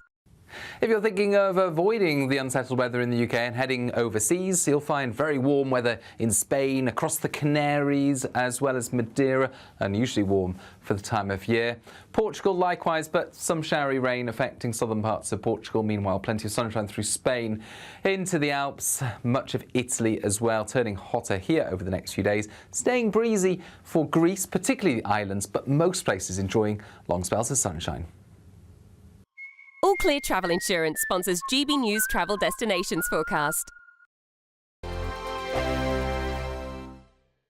Britain was once the envy of the world. But look around. A nation that no longer knows what it is or where it's going. A country that's broken. How do we fix Britain? How do we bring it back? Friday night with Matt Goodwin at 8 p.m. Only on GB News. At GB News, we love to hear from you, our loyal community. So drop us a line at gbnews.com/yoursay. There you can talk to each other and also to the presenters live on air. gbnews.com/yoursay, because GB News is your channel, Britain's news channel. GB News Breakfast, every day from 6 a.m. Today, some joyous news. We're all very happy around the GB News studios, and that is because Emily Carver and Patrick Christie's have announced the birth of their baby son. Yes, and what a name it is. George Alexander Peter Christie's was born at 5:26 a.m. on Friday morning. Both mother and baby are doing well, and I think he's a baby Patrick. He's a mini Patrick. Look at his little face. Yeah. So cute. It's lovely news, isn't it? Oh, and a lovely name. It's got a lot of names. It's a long name. 4 names, but a solid, strong name. George Alexander Peter Christie. How many middle names have you got? Huh? How many middle names have you got? None. Have you not got any middle names? I'm playing Eamon Holmes. Is that it? Yeah, that's it. Ellie, have you got Do you not middle have a names? confirmation name? One you threw in yourself? Well, I do. You did have one. I've got one. May. Oh, have you? What? M-A-E. May. Oh, right. That's different. I had an Aunt May. Yeah. It's an Irish name, isn't it? Yeah. What about you? What have you got? Michael. Very Paul nice. Michael, very which I was very excited about because it's like Paul Michael Glazer and Starsky and Hutch. So I used to run around thinking, yeah, it's not bad, is it? It's not bad. Yeah. Matter of fact, my youngest son, Patrick and Emily's child is Alexander is his second name, and my son has this name Alexander. Well, it was supposed to be his main name, but then my wife on her birthbed realised, she said, "You wouldn't be calling this child after some football manager, would you?" She clocked on. And I wow. So she wouldn't allow Alexander to be his main name. Was it named after a certain football manager? It was indeed. Okay, right. Yeah. Amazing. That's funny. Didn't get anywhere with that, but there we go. Nice try, though. Maybe you could get a boy dog. GB News, the People's Channel. Join me, Nana Akweer, for an informative, interactive news programme with a difference. It's fun. No, he didn't say that, Dave. I'm so surprised. I think there's an element of truth to that. Join me from 3 p.m. every weekend, only on GB News, Britain's news channel.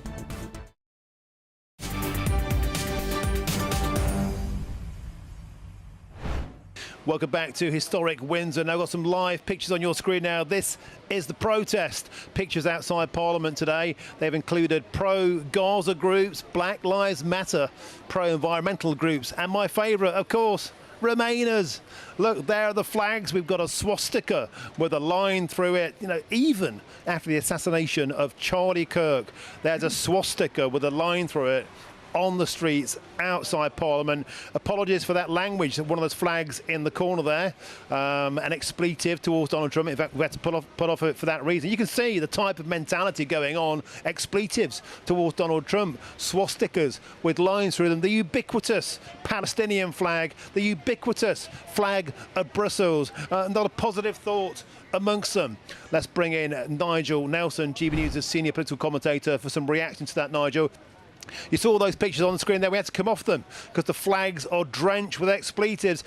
Nigel, there's 31 billion reasons why Brits should be positive about this trip, about the investment, about the opportunities. This lot wouldn't be happy if Donald Trump cured world famine, would they? No, I think you're probably right. I mean, this protest is a bit of a mixed message one, isn't it, really? Because they don't seem to know quite what they're uniting over. However, it didn't detract from what happened this afternoon. All the pomp and ceremony went off as planned. It all went well. President Trump hasn't seen any of this. So I think people have the right to protest. They have a right to try and get their messages across. But really, it didn't make a huge difference to today's events. Nigel Nelson, you've been positive about Donald Trump. I think you've been hanging around me and hanging around GB News for too long. You're starting to get radicalised. On a serious point, it has been a huge success today, and the optics are great, and like it or lump it, I think Sir Keir Starmer understands, and I think it was a masterstroke, by the way. I still say, when he got a letter out of his pocket in DC and gave it to Donald Trump to get this state visit, I think that was a masterstroke by Sir Keir Starmer. Well, it's not often you praise Keir Starmer, so I'm pleased to hear that. And yes, it was a masterstroke, I think. The important thing was that Keir Starmer knows what Donald Trump likes. He knows what we do best, which is this kind of thing. That's why he did it. Tomorrow, the serious politics begins, and the big event tomorrow really will be their talks over Ukraine. Keir Starmer is desperate to get America back on side. OK, Nigel Nelson, thank you very, very much for joining us on the tail end of the show. Always a pleasure to see you soon back in Westminster. Final blast, got a quick couple of minutes from my panel here, Rafe Haydomanku and Jennifer Ewing. Let's look ahead to something positive. There's a state banquet tonight. What's on the menu? Yes, magnificent state banquet celebrating the very best of British produce, and the King will be launching a new cocktail. Oh, Every beautiful. state visit, there's a new tradition that he started. It began with Macron, France, got a new cocktail. Of course, President Trump doesn't drink, so maybe he'll have an alcohol-free version of the cocktail. coach. But 160 people, white tie and tiaras, just the sort of thing that President Trump loves, far better than Downton Abbey. Magnificent. And Jennifer Ewing, final word to you tonight. Pass the microphone on to Jennifer if you could. Rafe, politics, business, billions of dollars, that's tomorrow's menu. Exactly, and you know what, Martin, I'd love to call it business rather than politics. Yeah. You know, some of these agreements, the tech prosperity, that should not be a partisan issue. I know in the United States, like the Genius Act was passed, which is of course about crypto and stable coins, and that's the third most bipartisan bill ever passed, which is great, right? And so we'd love to bring some of that to this country with AI, with tech, with deals, just to get people jobs and, do something positive for this country. So I'm really hopeful about tomorrow. I actually hope politics, like I said, don't come into play, because everybody wants a job, everybody wants to provide for their family, and I think that makes everyone a lot happier. And then they might not have time to make their Trump papier-mâché Superb. dummies. Thank you very much, Jennifer Ewing, Republicans Overseas UK spokesperson, and Rafe Hayromanku, historian, great friend of the show. You've been magnificent today. Talking of which, up next is Jubes & Co. She's joined by Layla Cunningham, of course, from Reform UK, and Bill Rammell, former Labour MP. Certainly he's going to get spicy on there. I'm going to try and join in this show, actually, because I think I should try and get in there and talk to a few of these people with their papier-mâché Donald Trumps and their little flags, ask what makes them tick. But first, I'm going for a bevy with some of these wonderful GBNews viewers. I'll be back tomorrow, 3 till 6. What a day it's been. Thank you for your company here in historic Windsor. Thank you. Today, clouds overhead, total zen within. Boxed Solar sponsors the weather on GB News. Hi there and welcome along to the latest update from the Met Office for GB News. Following a wet morning for many of us, it is now turning brighter out there. It's also breezy and remaining damp in places, more specifically across southern parts of the UK as this front just trails and lingers. There's also a front moving into Orkney, bringing some rain as we go into the evening. That then pushes into Shetland. Further showers for the north and northwest of Scotland. Strong gusty winds increasing overnight with the risk of gales for exposed parts of northern and northwest Scotland. Breezy for all of us, and these areas of cloud and outbreaks of mostly light rain persisting across Wales and southern England. But in between there will be some clear skies. Here, temperatures dipping to 12 or 13 Celsius, but muggy in the south because of the large extent of cloud, low cloud as well, so a gloomy start here.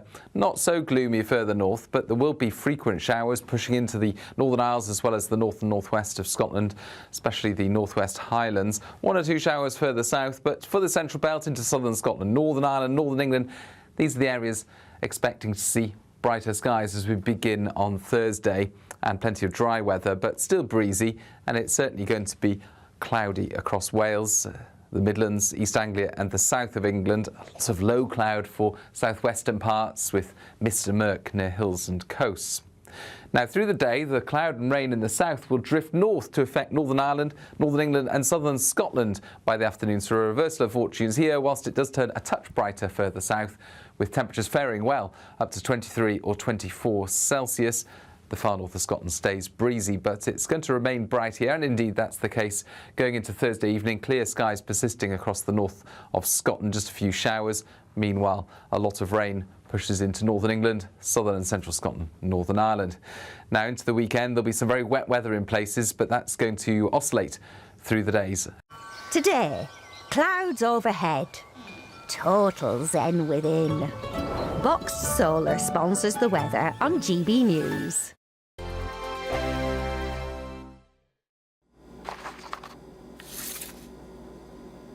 Crash Law 24 sponsors GB News Traffic and Travel Report. Good evening, this is the latest AI travel news from gbnews.com. Motorists on the A87 Skye Bridge should exercise caution due to high winds. Southbound on the A1M at junction 62, an accident causes disruptions. In Warwickshire, congestion on the A446 northbound between the A452 and the M6 leads to delays. Lane closures on the A27 eastbound near the A22 Polegate in East Sussex result from a collision. The M1 southbound in Bedfordshire is affected by a collision. And on the trains, major disruptions affect cross-country and Great Western Railway services between Exeter St David's and Newton Abbot. For more travel news, go to gbnews.com. Crash Law 24 sponsors GB News Traffic and Travel Report. It's our biggest Great British giveaway to date. You could be driving away with this brand new Benamar Primera motorhome. This 4-berth home from home comes complete with integrated kitchen and bathroom areas and has all of the tech you'd expect from the latest 2025 model. We'll also give you an incredible £30,000 in tax-free cash to make sure